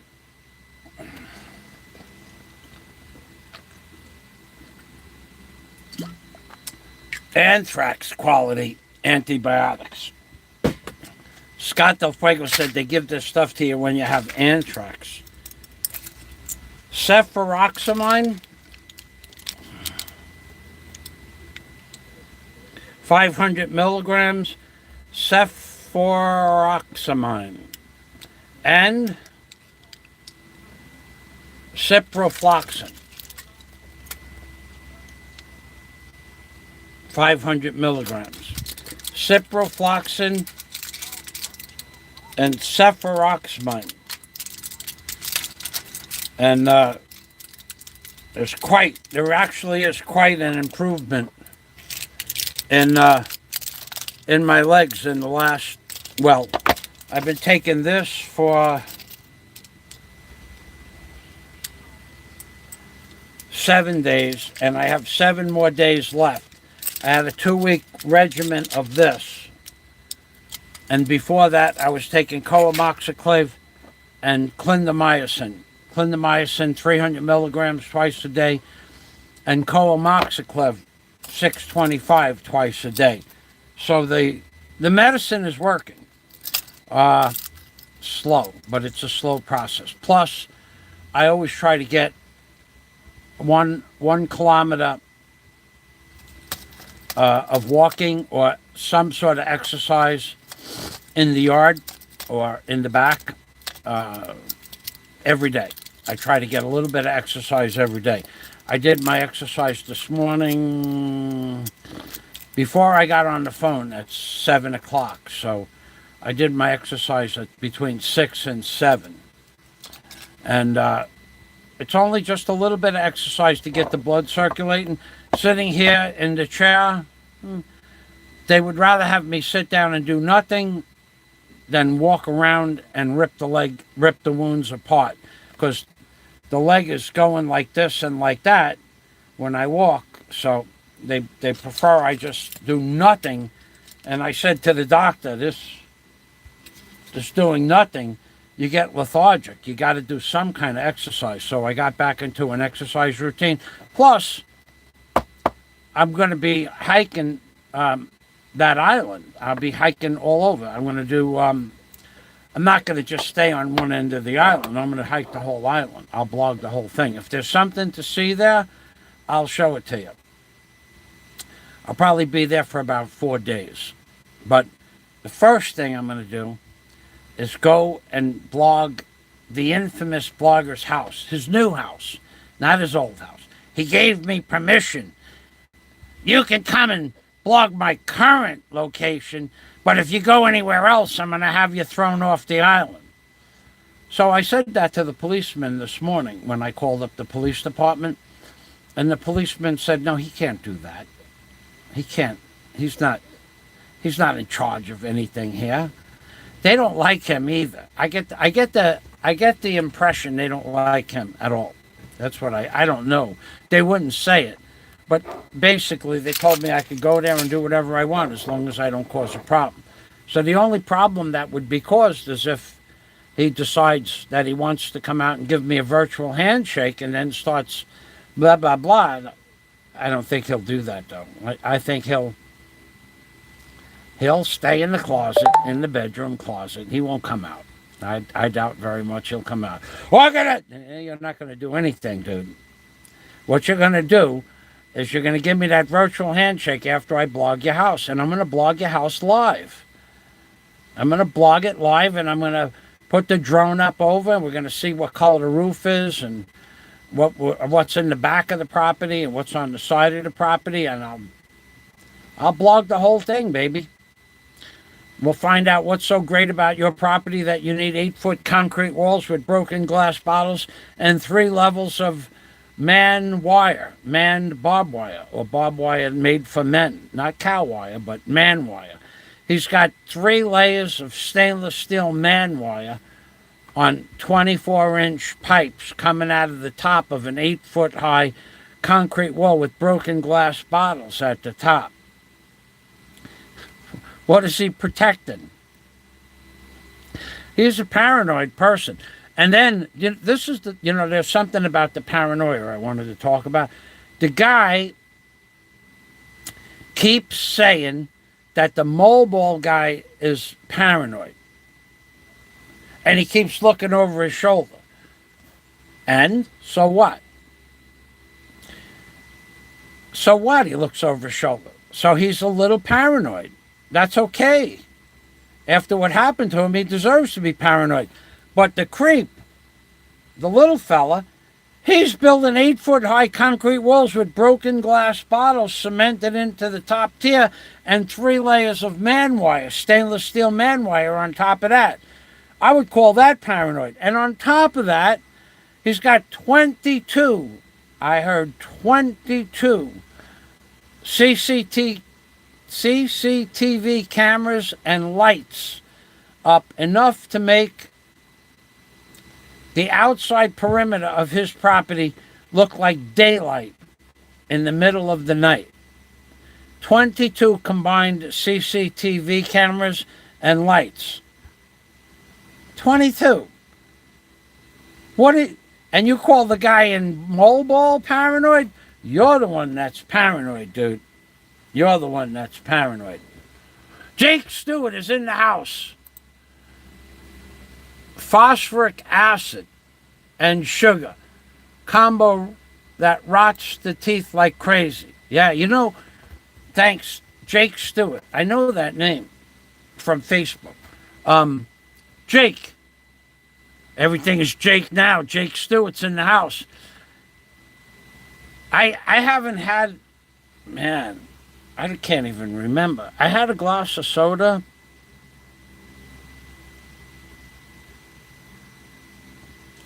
What was the last time I had? I know I had soda. I don't remember. I don't remember when the last time I had soda was. Could have been.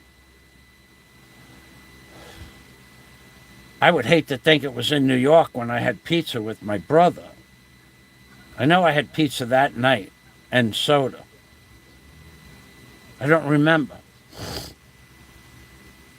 I just don't remember. But soda is something I never drank in my whole life.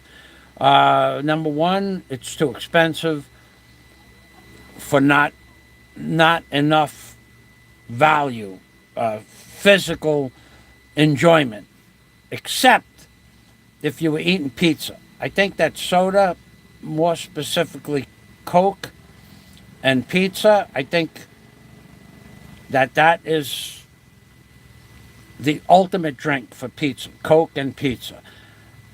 A second to that would be Sprite, not root beer, but Sprite. And Pepsi is okay, but it's not Coke. No, there's a big difference, even though they're close. But it would be Coke, Pepsi, and then Sprite, actually. But I would prefer Sprite over Pepsi, me, myself. So, yeah, soda is just bad.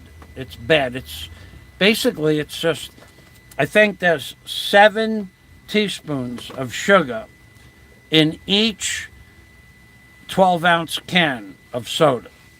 So in 12 ounces, somehow they've put 7 teaspoons of sugar in 12 ounces of soda. I don't know how they do it, but that's what they say. Dances with Ashgulls. Thank you. Yeah, I did say I didn't want to take antibiotics anymore. I said that. You're right. And I stopped taking the antibiotics, and my leg got worse. So what are my options? What are the options? If I stop taking the antibiotics for a month because I didn't want to take them anymore, and then my leg got worse, what are my options? To let my leg continually get worse? Get out of here. Go away. I don't know who you are, but don't troll my channel. We knew it was inevitable to troll my channel. Yes, I will be bending some rebar soon. I will work on that. I've been working on another project, actually, that I've kept pretty much under wraps. Bob C's channel, Pepsi Max is the best mixed with rum. You know, if you say so, I know that rum and Coke is Pepsi Max, not rum and Coke, rum and Pepsi. It's been I don't know when I had a rum and Coke. Actually, that might be the only way I ever liked rum was with Coke. Although, when my foot was really infected, I drank a lot of rum. I did. I drank a lot of rum to get to sleep. The pain was just unbearable. But it wasn't for enjoyment at all.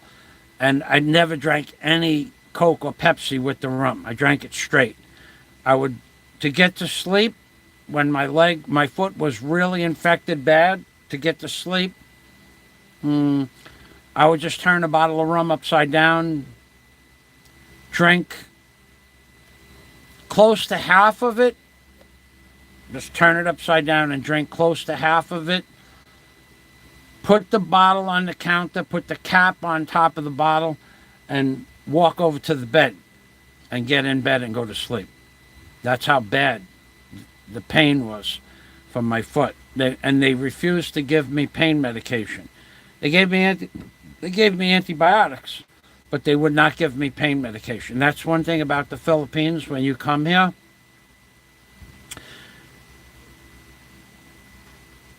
they're very reluctant to give you a prescription for pain medication.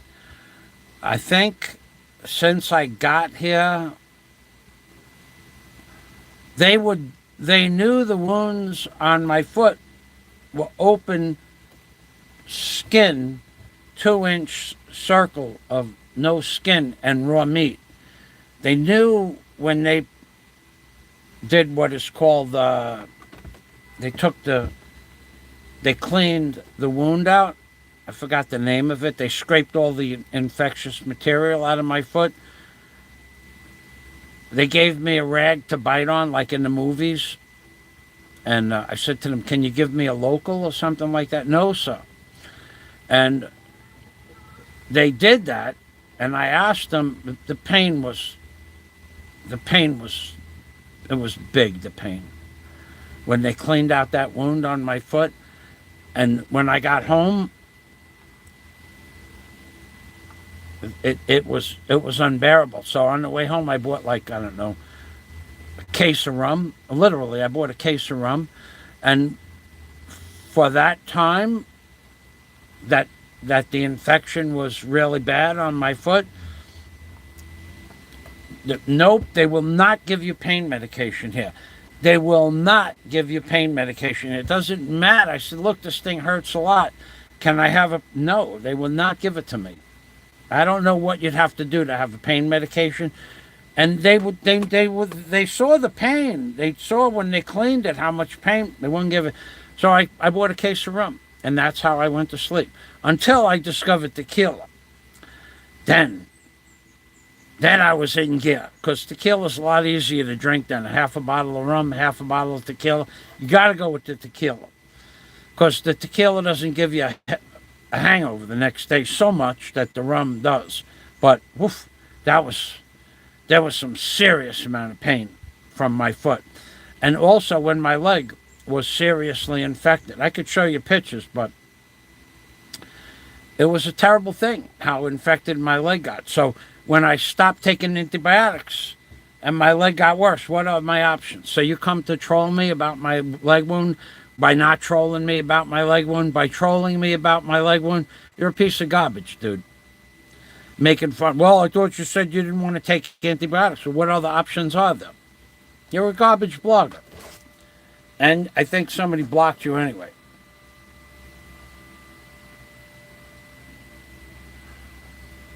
Bobsy says.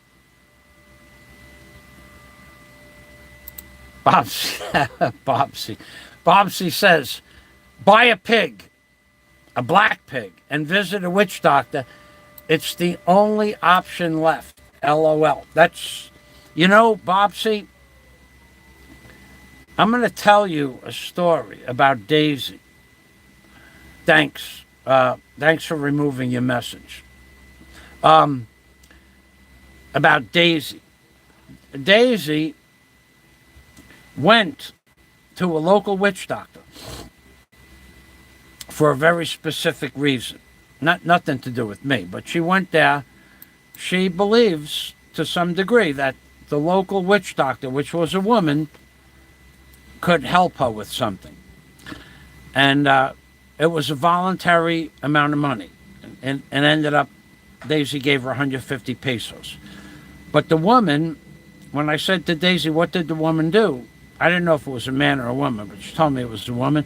She said the woman did the thing with the rattle and walked around, and then she took a cigarette and inhaled and blew smoke on Daisy.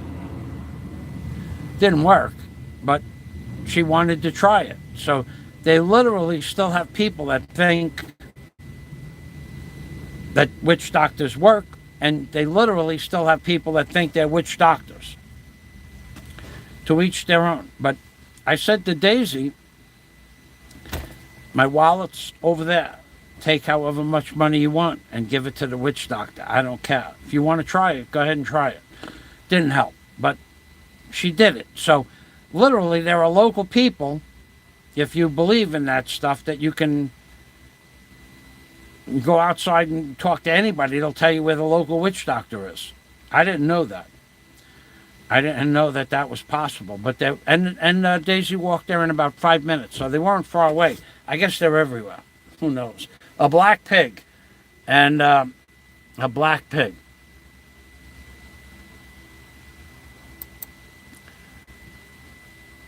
Okay, so no, yes.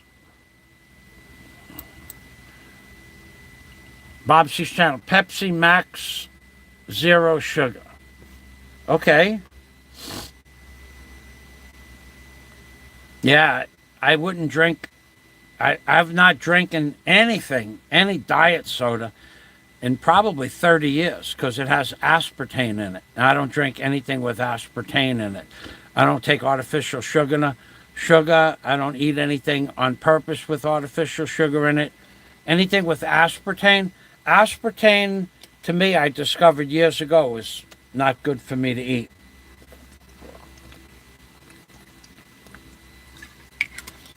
Plus, if I want something sweet, I want something that's real. But yeah, I don't eat anything with aspartame or any of that sugar stuff, but some people swear by it.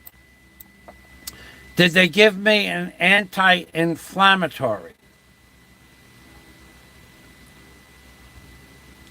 That was 2 years ago. Maybe. I think so. I think they did. Sounds familiar. Debriding. That's what it is, simulacron. They debrided the wound. And how did they do that? They did that with a pair of surgical scissors that look like cuticle scissors. They're small and they're rounded. They're not like this. And they stuck it around the perimeter of the wound, and they cut around the wound all the flesh, live flesh, I might add. They cut the wound about less than 1/8 of an inch, but they cut around it like you'd trim a piece of cloth, the fray off a piece of cloth, and then they scraped the scab off the middle. First they scraped the scab, and then they cut the wound. And that was good pain. That was fucking good pain. No local anesthetic, no nothing. She did give me something, a chew stick, like, you stick, like in the old movies where you give somebody, or you bust off a piece of a broom handle and you tell them, here, put this in your mouth, and you go to work to pull the bullet out. That's what it was. I gotta tell you, you gotta be. I didn't pass out. I did not pass out, but the pain was a lot of pain. I don't know how to describe how much pain it was. It was a lot of pain. A lot. Big amount of pain. That was good pain. And I think they were enjoying it too. I think, and it wasn't just me. They would not give, if it was a Filipino, they weren't going to give him, I don't know why they wouldn't give you an anesthetic, a local anesthetic. I have no idea. In fact, 2 years ago, I went to get I had to do a root canal about 2.5 years ago. And the doctor told me he was going to do a root canal. And I said, okay.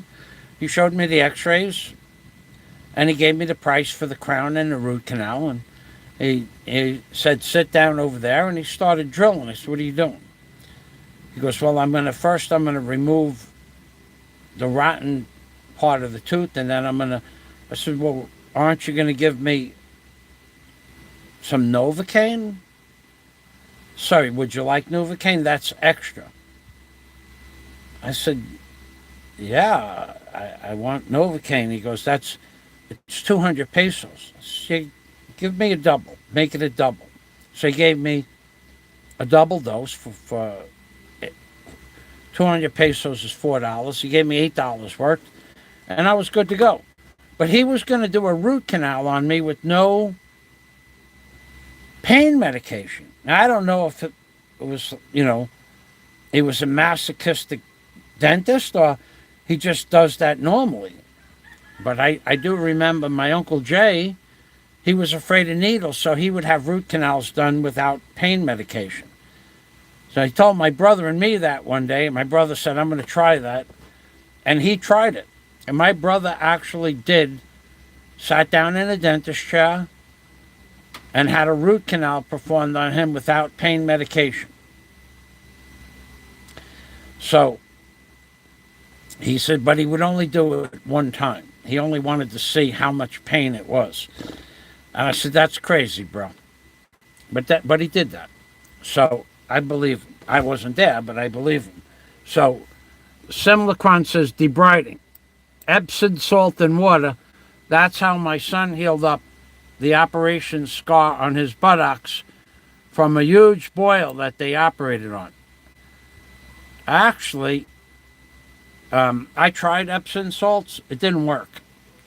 I went into the ocean the other day and I spent an hour sitting with my leg in the ocean water, and it hurt, but it didn't have any adverse effect on it. So the tide it's a good tide to do that now. I don't know. It's getting ready to rain. I'm not sure I would do that again today. But Epsom salts, my father swore by that. Thank you for the reminder. But you cannot buy Epsom salts in Bohol. No drugstore has it. Most of them never even heard of it. So probably you could get it on Lazada or Shopee, but I never thought about that. I should see if the witch doctor has a prank doll and a tin of pins. My mother-in-law believed in witch doctors, but strangely enough, she never really got healed, only in her mind. That's true. That is true. I don't know. I believe in holistic healing to a certain degree. There are people that can generate power from their hands, called chi, C-H-I, the energy of the soul. There are people that can generate that energy and direct it for a healing session. So if that's possible, then it is possible for a witch doctor to do something similar. But in Daisy's case,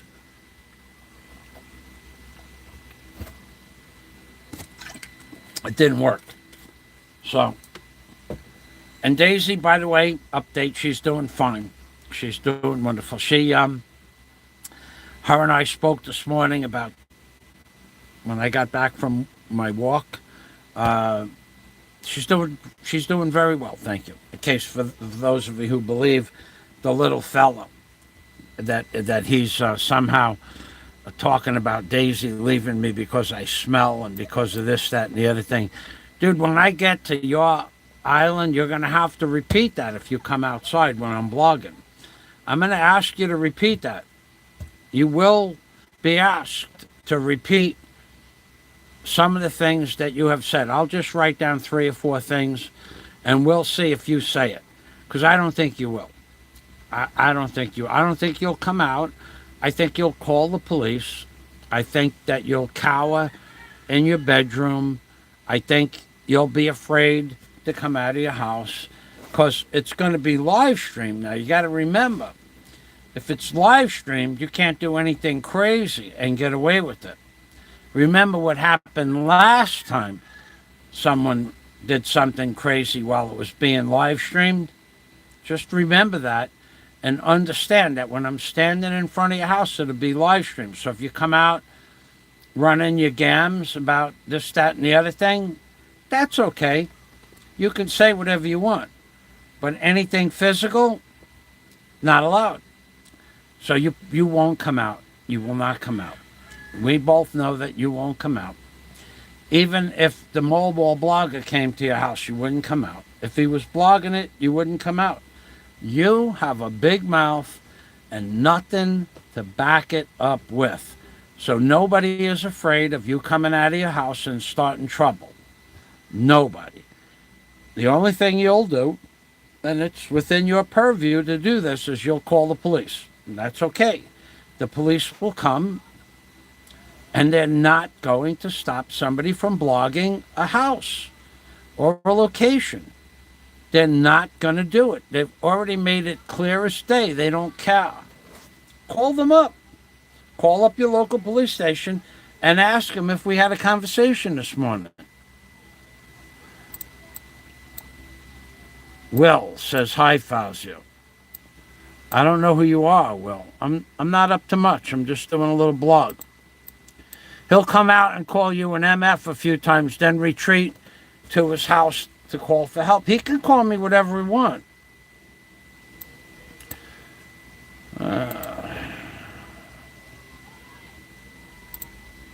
Bye-bye, Will. You're not allowed to mention other people's channels on my channel. That's my prerogative. It's my channel. Will, if you want to have a shout out to everybody on YouTube, be my guest. Go start videos, start a blog, and shout out everybody you want. But don't do it on my channel. Not allowed. My prerogative, my channel. So what did that get you? Nothing. So what we got here now is we have a failure to communicate. You guys don't get it. You cannot come on my channel and randomly name people who have conflicting lifestyles from me and get away with it. I know who you're talking about, but I don't agree with people coming on my channel and making note of other and make a shout out to me, and he allows that, that's fine. But you're not allowed to do it on my channel. I am not here for other people's benefit. I'm here because I want to be here. I'm here because it's what I do, what I've been doing for a long time, and what I do well. But to shout out other people on my channel, not allowed. Somebody wants to shout me out on their channel, that's fine. If you want to shout me out on other people, you want to go cry that I blocked you, go cry. Go ahead, go cry about it. I don't care. Don't mention other people's names on my channels. And don't do it in some slick fashion, like, what do you think about this person? You already know what I think about that person. It's been clear as day for years what I think about him. So why do you come to my channel and troll me? Not allowed. I remember who he is. I remember what he is. I remember what he likes. I remember his lifestyle. I know everything there is to know about that man.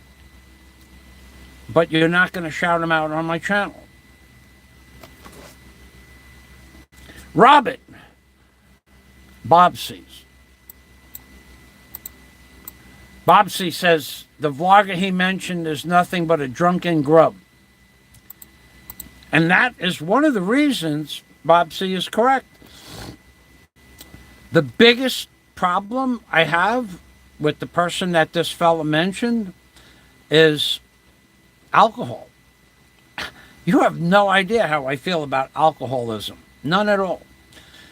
You have no idea how many people's lives are ruined every day from alcohol. You have no idea how and why I feel about alcohol the way I did. Is because I was brought up in a middle-class neighborhood where my business depended on labor to do deck and dock and concrete and building, construction, and how many problems I had with people that drank alcohol not showing up on time, not being able to perform a proper day's work, showing up an hour late, stinking of liquor, and I'd send them home, coming back from lunch after they had only one or two beers, and I'd fire them because they drank on the job. I don't like alcohol at all. Because I drank it for medicinal purposes. Before that, I will tell you my alcohol consumption from the day I bought my house on June 2nd of 1999. I closed on my house to the time I left my house on September 20th, I think, 2013. I put a 6-pack of Heineken in my refrigerator in the vegetable bin. And of those 6 beers, I drank 5. The 6th one blew up sometime around 2010. The bottle cap rusted off and blew up when I opened up the drawer to get vegetables out of it. So I drank 5 beers in my house in 14 years. I drank about 10 beers during the course of those 13 years at a bar I worked in. I never had an alcoholic beverage that I could remember. So in 13 years, I drank about 15 beers. That's it. And I lived in the Florida Keys. I don't like alcohol. When I got to the Philippines, I didn't drink a drop of alcohol at all, ever, for probably 4 years, till I got that infection on my foot. I don't drink. And while I was in construction, operating cranes, barges, tugboats, backhoes, and bobcats in New York, I never drank a drop of alcohol, probably for 20 years.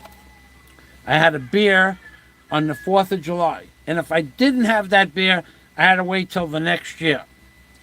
So one beer on the 4th of July from the time I was probably 25 to the time I was 40.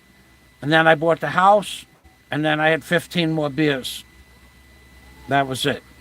So in my life that I could remember from the time I was 25 till now, maybe I drank 50 beers. I don't know. I don't think I drank that much.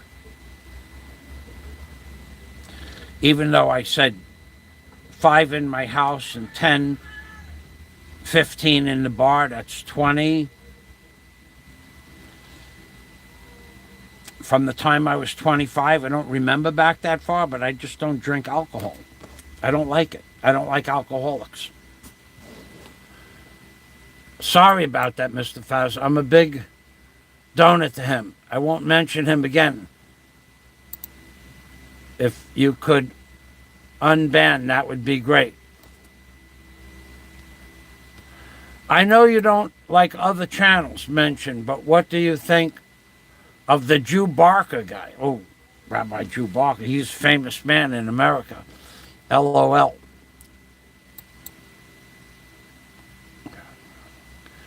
And Bob C., you saw how that went over, Bob C. Well, if you're a big donut to him, you're a grub and an enabler, and you're worse than he is. Oh, yeah, that man, to be honest with you, Will, he has a death wish. He's going to drink himself to where he's going to have a problem. Maybe he'll fall down.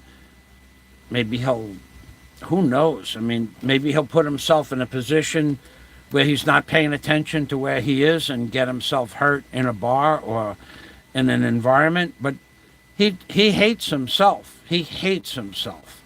To drink to the point of get slobbering drunk and not be able to talk. I've seen him not be able to. That's disgusting. So Bob C. is right. You're an enabler, and you're worse than he is. Just like the people that give the guy in Mobile money, knowing he's going to spend it on alcohol. But at least he's honest about it. You want to spend your money on alcohol, that's fine. I'm going to buy a drone with my donations. Simulacron. LOL. Rabbi Jew Barker. I should get up a Rabbi Jew Barker video. Let's see if I have one of those.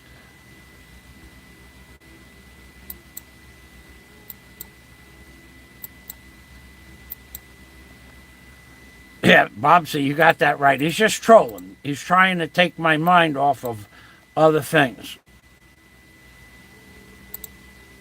Will, are you thick? Because it really sticks out that you are. Thanks, Bobsy.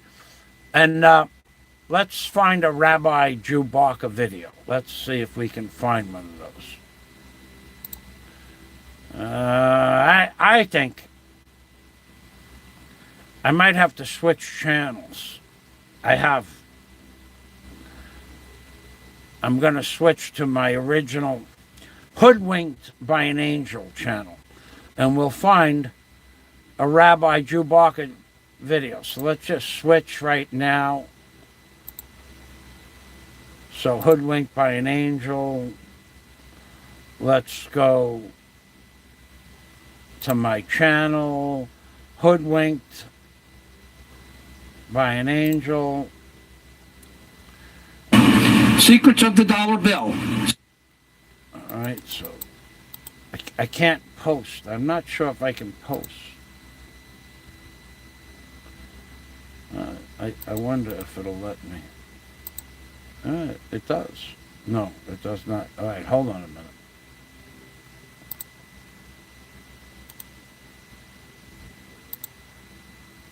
Let's go 2 over here.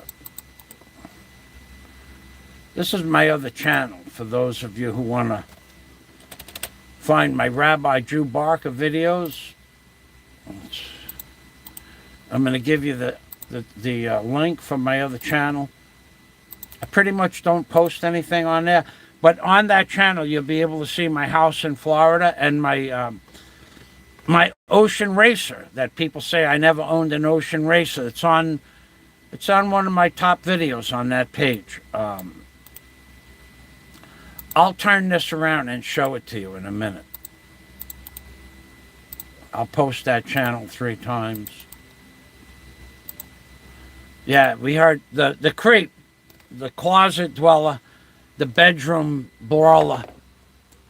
We have him stating I never owned an ocean racer, but on that channel,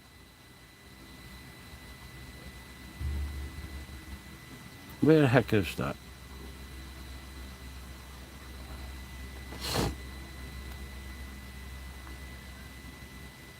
We got to go to my videos. Hold on. What happened to my Good Friday video?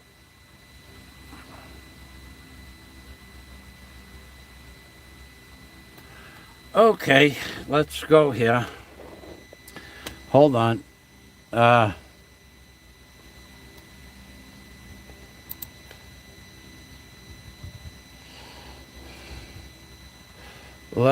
You know what? I think I'm in the wrong page. Hold on a minute. I forget how to do this because I don't go back and forth from one channel to the other so much. All right, so let's look up Drew Barker. Jewbarker. Rabbi Drew Barker. Okay. Whoa. I wonder. Age restricted. This is a classic. This is a classic. I'm going to post it. See what happens. Okay, so this is me in 2013. Well, now that I have an audience, I might as well sing.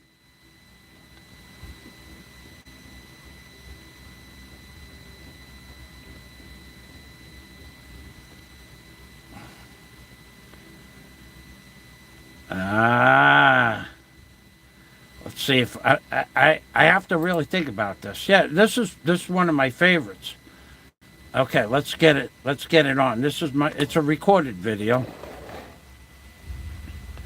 Okay, so let's put that there. Let's put that there.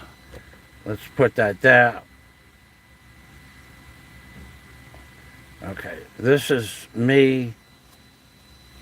Where am I? That's me in my room. But this is a video I made back in 2010. Here we go. I call it the Want You Dead song. Depleted uranium bullets, they want you dead.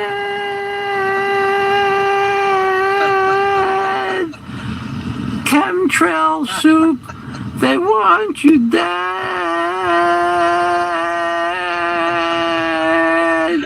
Chemtrail clouds, they want you dead.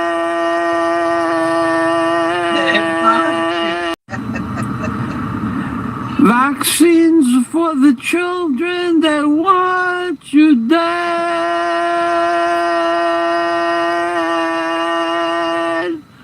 They want you dead. Chemotherapy that doesn't work, they want you dead.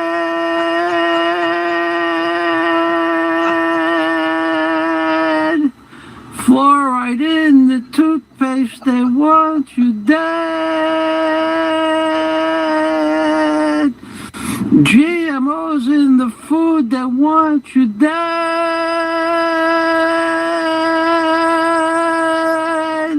They want you dead, they want you dead, they want you dead. Obama wants you dead with the drones. And we gotta get my face in here before the battery dies. We have to remember three things, ladies and gentlemen. This is Rabbi Chewbacca with a beard of wisdom, telling you the truth, ladies and gentlemen, because the rabbis don't lie. And the three things you have to remember, if Mr. Obama had... Mr. Obama. Where did you see this? The bandana. The bandana. Chemtrails in the sky, they want you dead. Vaccines for the babais and the lalakis, they want you dead.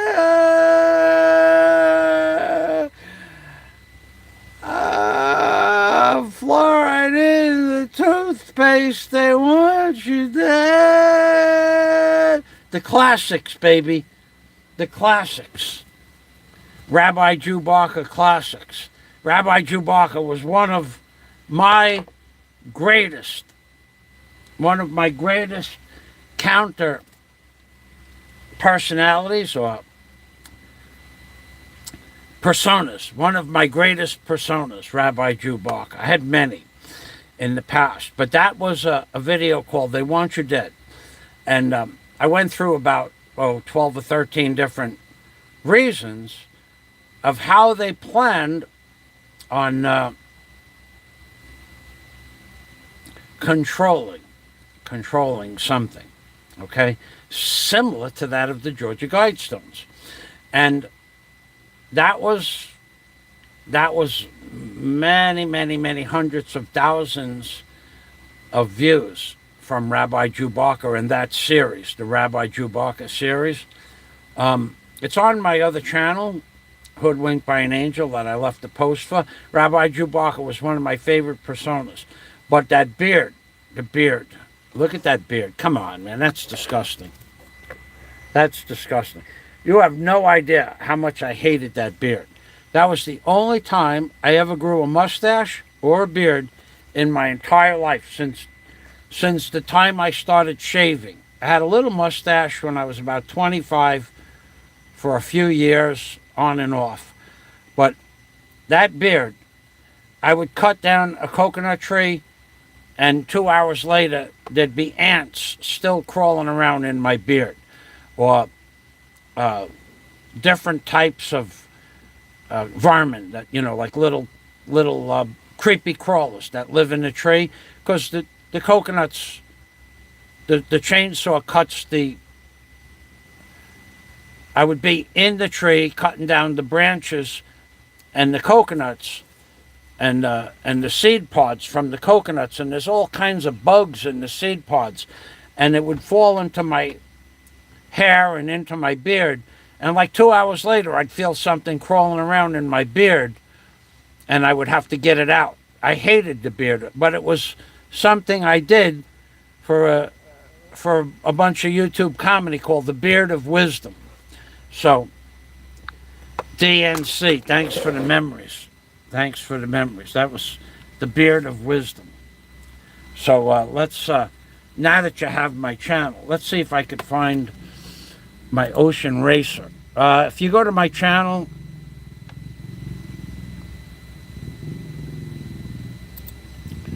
we'll go to Good Friday. Good Friday. Maiden, M-A-I-D, Maiden Voyage. That's the name of it. All right, so let's go here. So for those of you, this is the day I bought the boat, the Good Friday. It's a $150,000 boat. It wasn't new, but it was like new. And here we go. Let's go back over here. And we're going to press.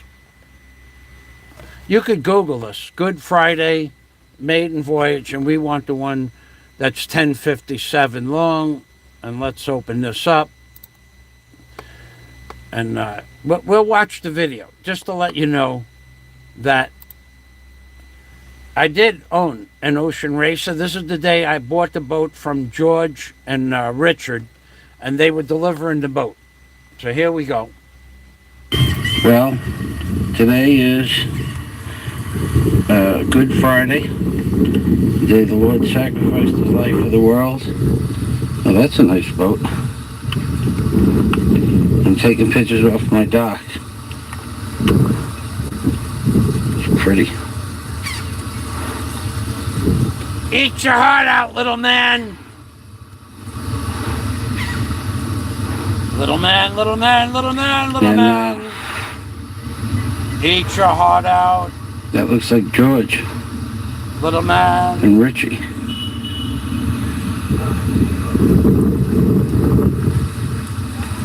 It is. It is George and Richie. It is George and Richie. What do you know?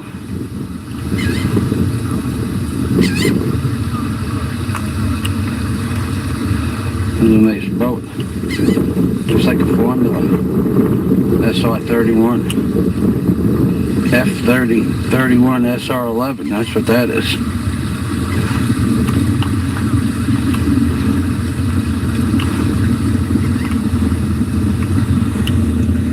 Hey, that's a nice boat. How much? I'm gonna put it in the paper for 50.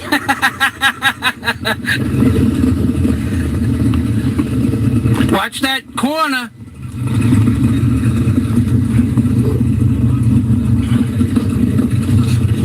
Richie the boatman.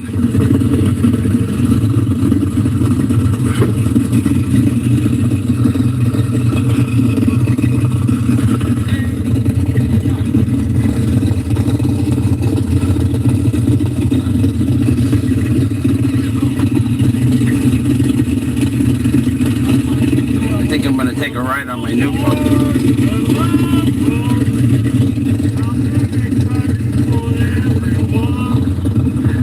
There's my boat. What's up, guys? Hello. I'm Michael. You're George? Rafa. What? Rafa. Rafa. Raphael. Raphael. Nice to meet you, Raphael. Miguel. Okay.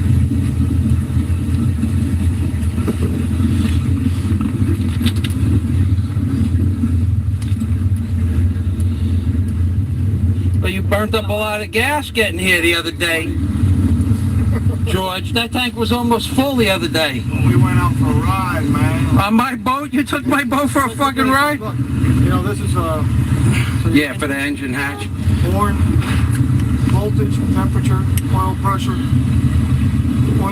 temperature, voltage. Trim indicators. This one's off a little bit, by a little margin. Okay. The drives in. In means to plane down, to bow down. In means bow down. Right, okay. I always use these buttons. This one seems to stick a little bit, but these, they work. Well, you have two sets. Oh, they're high and low gears? Right. Okay, I got it. Trailer and no trailer. Trailer, and then for the running, for under power. Okay. Trim tab, the indicators work perfect too.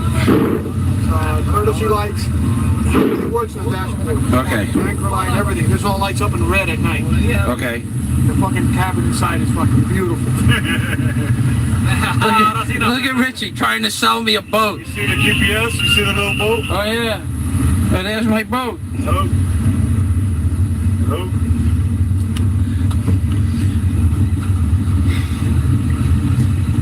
Richie, it's really, really low tide. That you gotta hit that channel just right, and I don't know what just right is. Okay. Is that a gauge that tells I know, I see that, but you know where the center of that channel is better than me. There's, you I know. don't take off until I got 4 feet on this, which means I actually got 6 feet. Okay. You gotta remember it drops down about 2 feet on the That's Raphael. The Raphael the angel. towing. Raphael. Raphael, the archangel Raphael and Michael.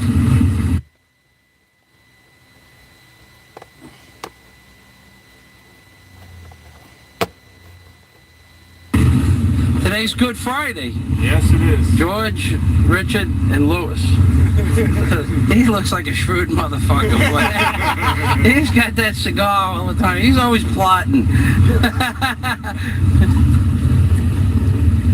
So I tell you, you're not working tomorrow, Mike? No, I think I'm gonna I got take. a couple loads for you to spread tomorrow. Yeah, no, I think I'm gonna take the day off. You know how many people ask me to work tomorrow? I said I got something to do. Well, it'll only be 4 hours. I'm going. Yeah, in 4 hours I can have this whole thing fueled up, fooded up, boozed up, and I'll be on a sandbar. That guy from the Pro-Line dealer is ready to go. I'm bringing him the loads Monday. I know where you want to go with his spread. Yeah. Did you talk to him about a price? Nope. All right, I don't Craig. get prices. All right, I'll get with that. You want me to run this sucker? Let me show you first, then you can run it back. Y pregúntale si sabe manejarlas. He wants to know if you know how to drive this boat. Yeah. The last vessel that I drove was 188 tons, 50 feet by 30 feet, a barge. Look, they're right on top of the boat. There's a sunken boat there. There's a boat there? Yeah. What kind of boat? It's a little sunken boat there. Okay.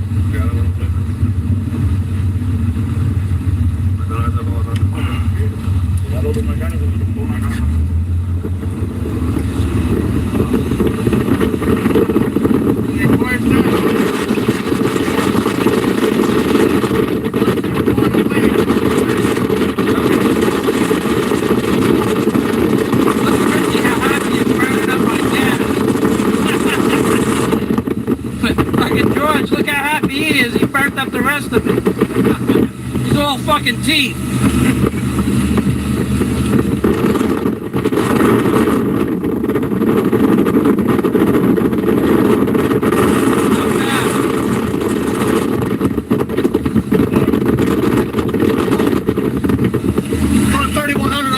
Okay. Wow, it'll go up there. Yeah, it'll go. Guys. Yeah, right there.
Hey, little man, this is called life, little man.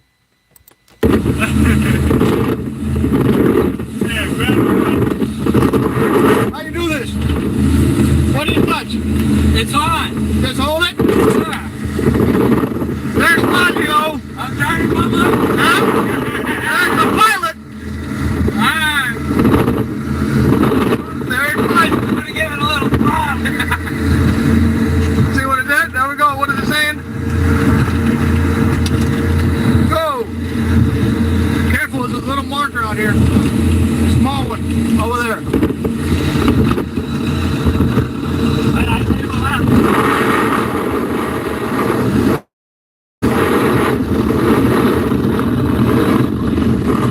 Little man, little man, little man, little man, little man.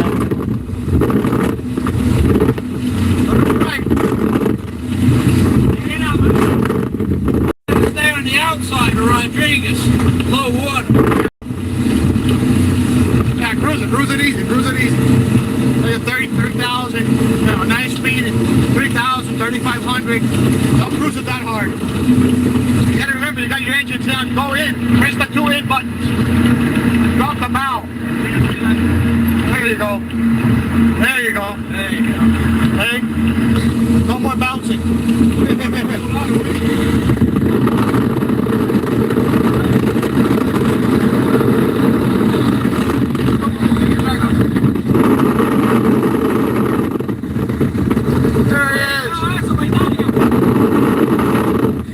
Hey, the fucking gas gauge is going down. Good. No shit.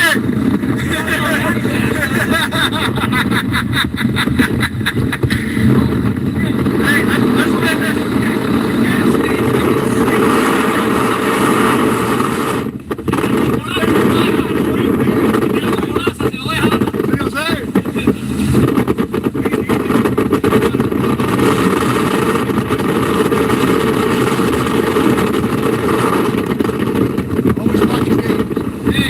Well, one's 200 RPM off the other. Hey, no big deal. What's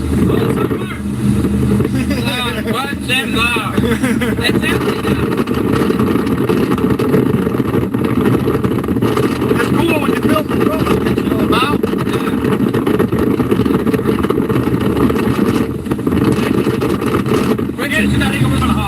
You were worried about me backing out of the deal, weren't you? No, I'm just kind of a pain in the ass myself. Oh, okay. Little man, little man, little man, little man, little man. Show us something from your history, little man. Other than you just running your gums. So, for somebody that never owned an Ocean Racer, it sure put up a good show, yeah? How much do you think I had to pay them to put that show up for me? Little man, that's the little man.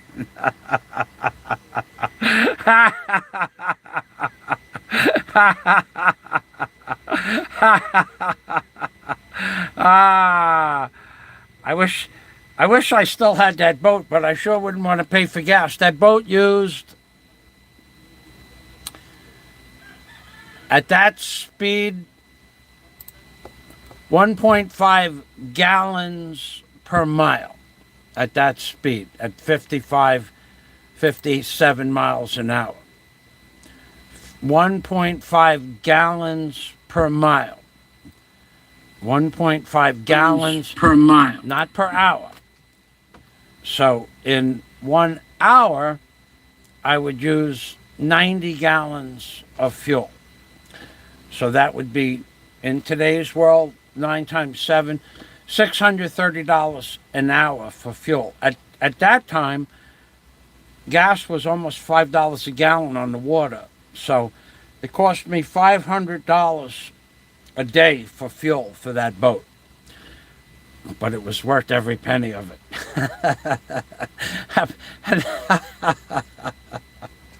The shit you could do with that boat was amazing. That was an amazing boat. That was an amazing boat. It was amazing times. Let's see. No, it wouldn't. You wouldn't be able to have that boat here in the Philippines.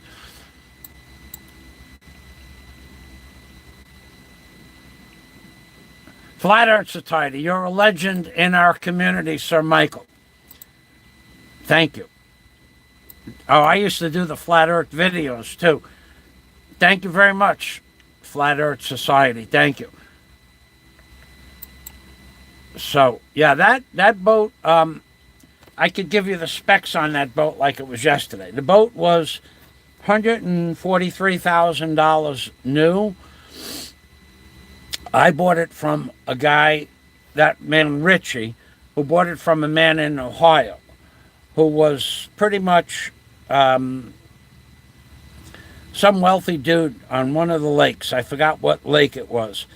And the boat had never seen salt water at all, ever. So the boat had 2 rebuilt motors. To rebuild those motors was $40,000 US, and they rebuilt the motors just about a year or so before I bought the boat. And I saw the bills. I think I may even have all the paperwork for that boat. I certainly have the registration. But it was $42,000 to rebuild the motors from the bearings up. Then when I bought the boat, I had to rebuild the motors. That was in Good Friday of 2001, that video was. Motors in that boat, if you get 100 hours out of them, you'll be very happy to get 120 hours out of those motors. Running the boat the way it should be run, at a decent RPM. I would run it.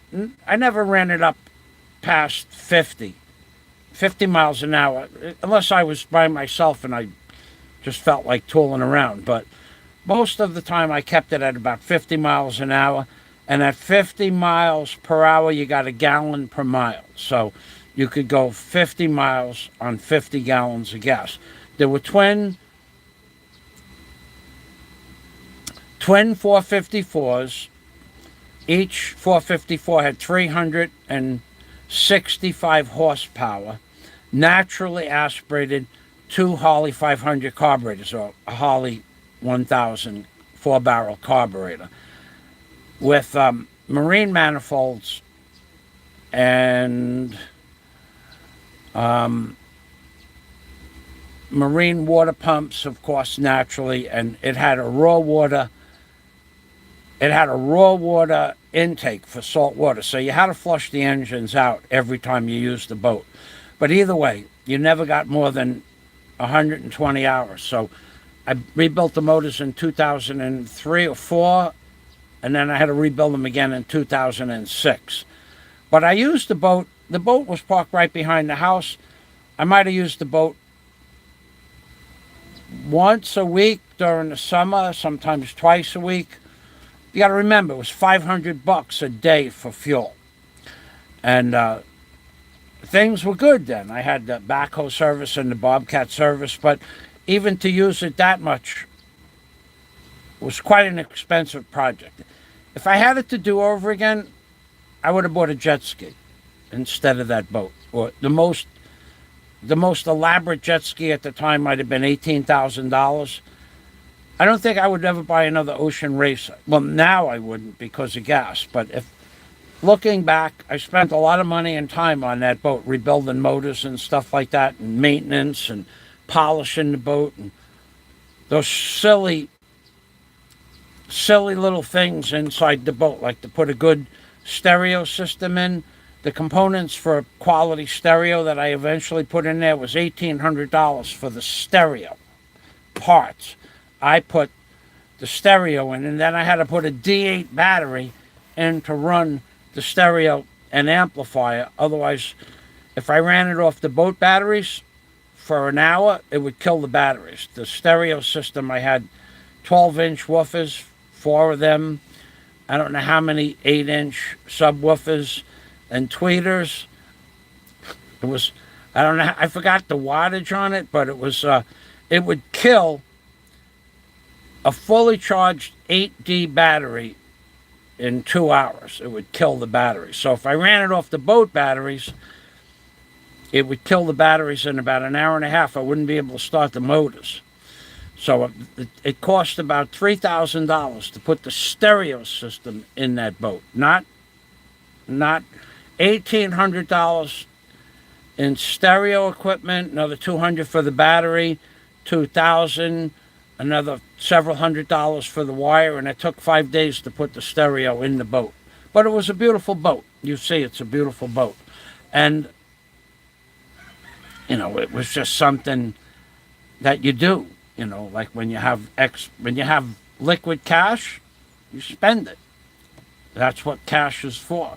And at that point, in 2001, it didn't seem like there was ever going to be an end to this wonderful economy we had in America. The guy George, who said he had 2 loads for me to deliver to a certain job site on Monday, he would get me 2 or 3 or 4 or 5 Bobcat jobs a week and a couple of backhoe jobs a month. I had different people feeding me work at that time because the economy in the Florida Keys was booming. So you could average 500 cash a day, 700,000 a day on a good day for certain jobs.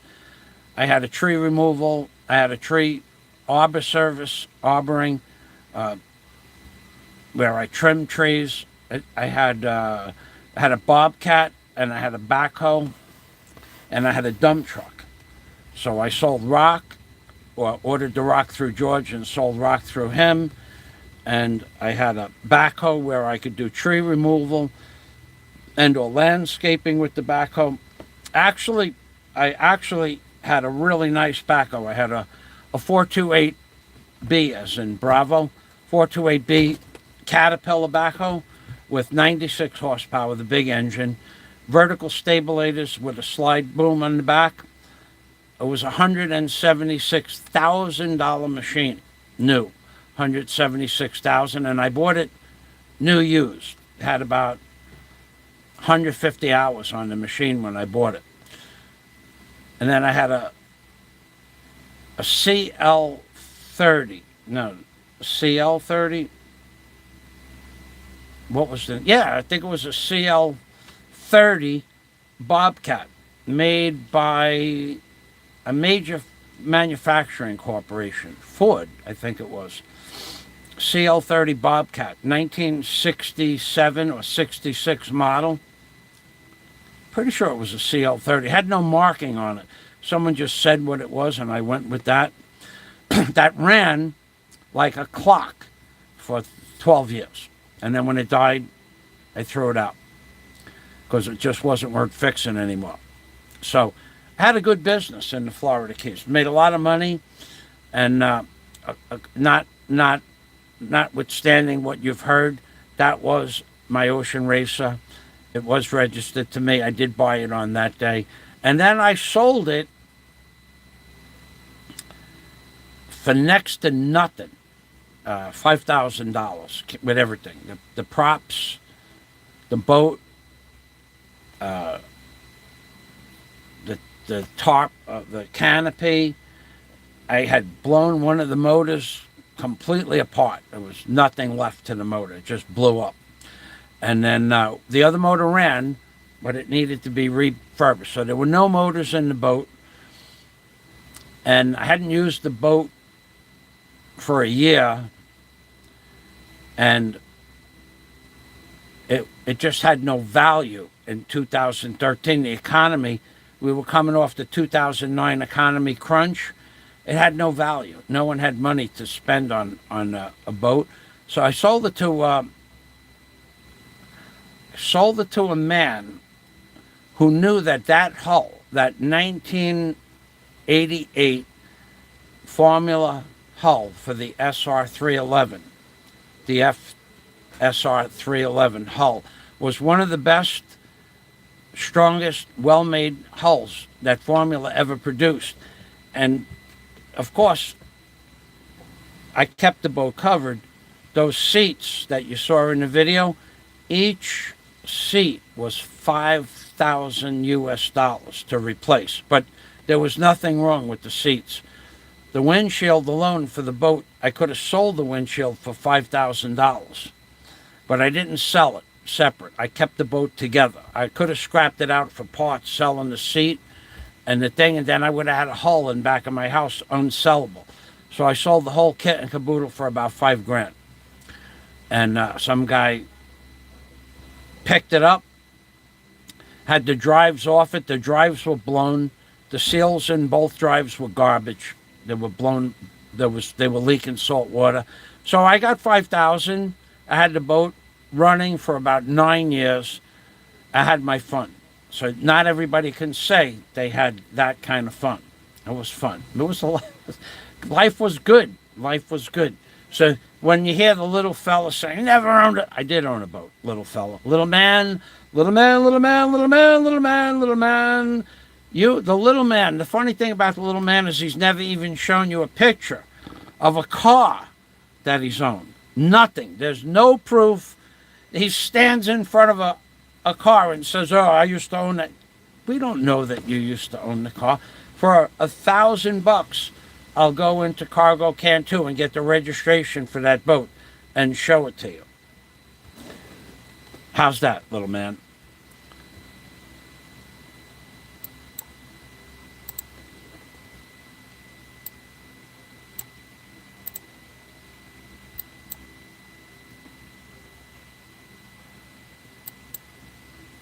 I would have a jet ski with a cabin. That would be. I was really close to buying a jet ski not so long ago. I didn't do it. I just don't I'll never get my other projects done if I buy a jet ski. I have a jet ski, but I can't find anybody to fix it. And it needs to be, the electronics need to be tested with a computer module that no one in Bahal has, still to this day. And the fella that I called up, no, we will not just test the wires. We will not do that. We want a computer tester, module tester / wire tester. That's what we want. So we weren't able to get that, and I'm not dealing with these people. They just tell you they can do anything. They can't do anything. They tell you they can do anything, but they can't do anything. And then you end up with a bigger mess than the mess that you had when you started, which is what I got now, because the guy who tried to fix it just started cutting wires and splicing them back together with black electrical tape. He was not a mechanic. Anyway, okay, so with that, I'll let you guys decide what you want, whether or not that was my boat, and whether or not the liar, the little creep, the little fella, not the little fella lies about whether or not I owned an ocean racer. There you have it. The proof is in the pudding, yeah? But you of course, could Google Good Friday Maiden Voyage, and they should come up with that video and my other channel. So thanks for watching, and to the Bantalion Brawler, DNC, Simulacron, Lewis Pagan Ponds, thank you. We collected $125 towards our goal, plus $60 yesterday. That's $185 from $900, leave $715 to our goal. And I will be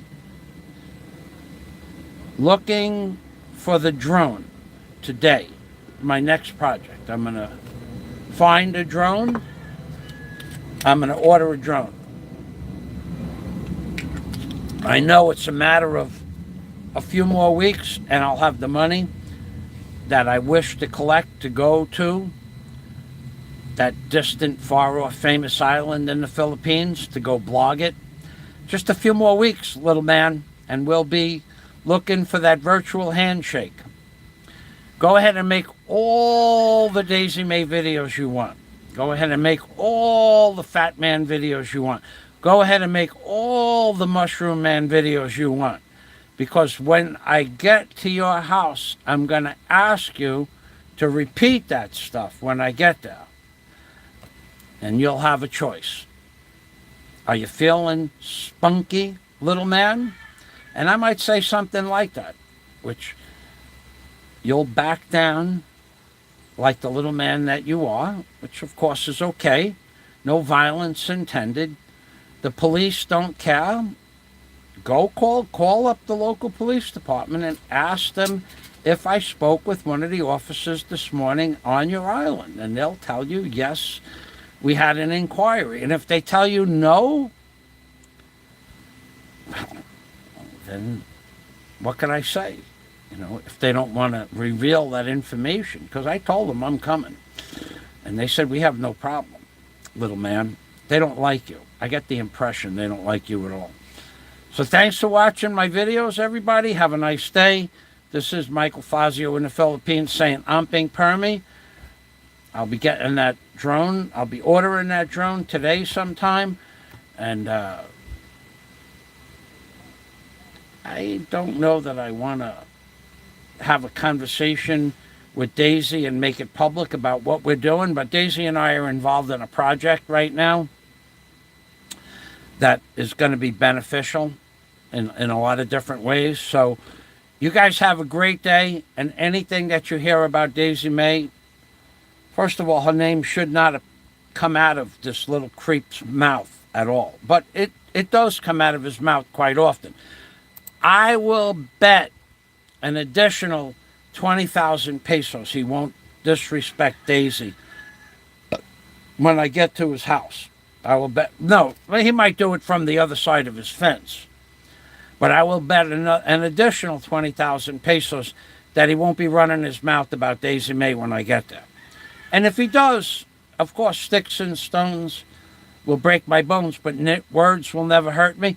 It will just show you his cowardness, that he's on the other side of an 8-foot-high, concrete reinforced steel bar, broken glass bottles on the top of the wall with 3 tiers of barbed wire on the other side of the wall, going like a little girl.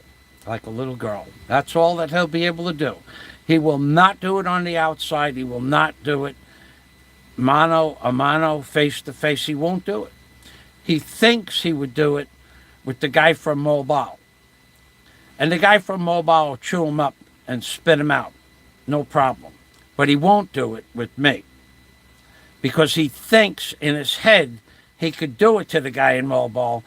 But for me, he knows better. Bye-bye for now. From Michael Fazio in the Philippines, baby. That's right. More fun in the Philippines.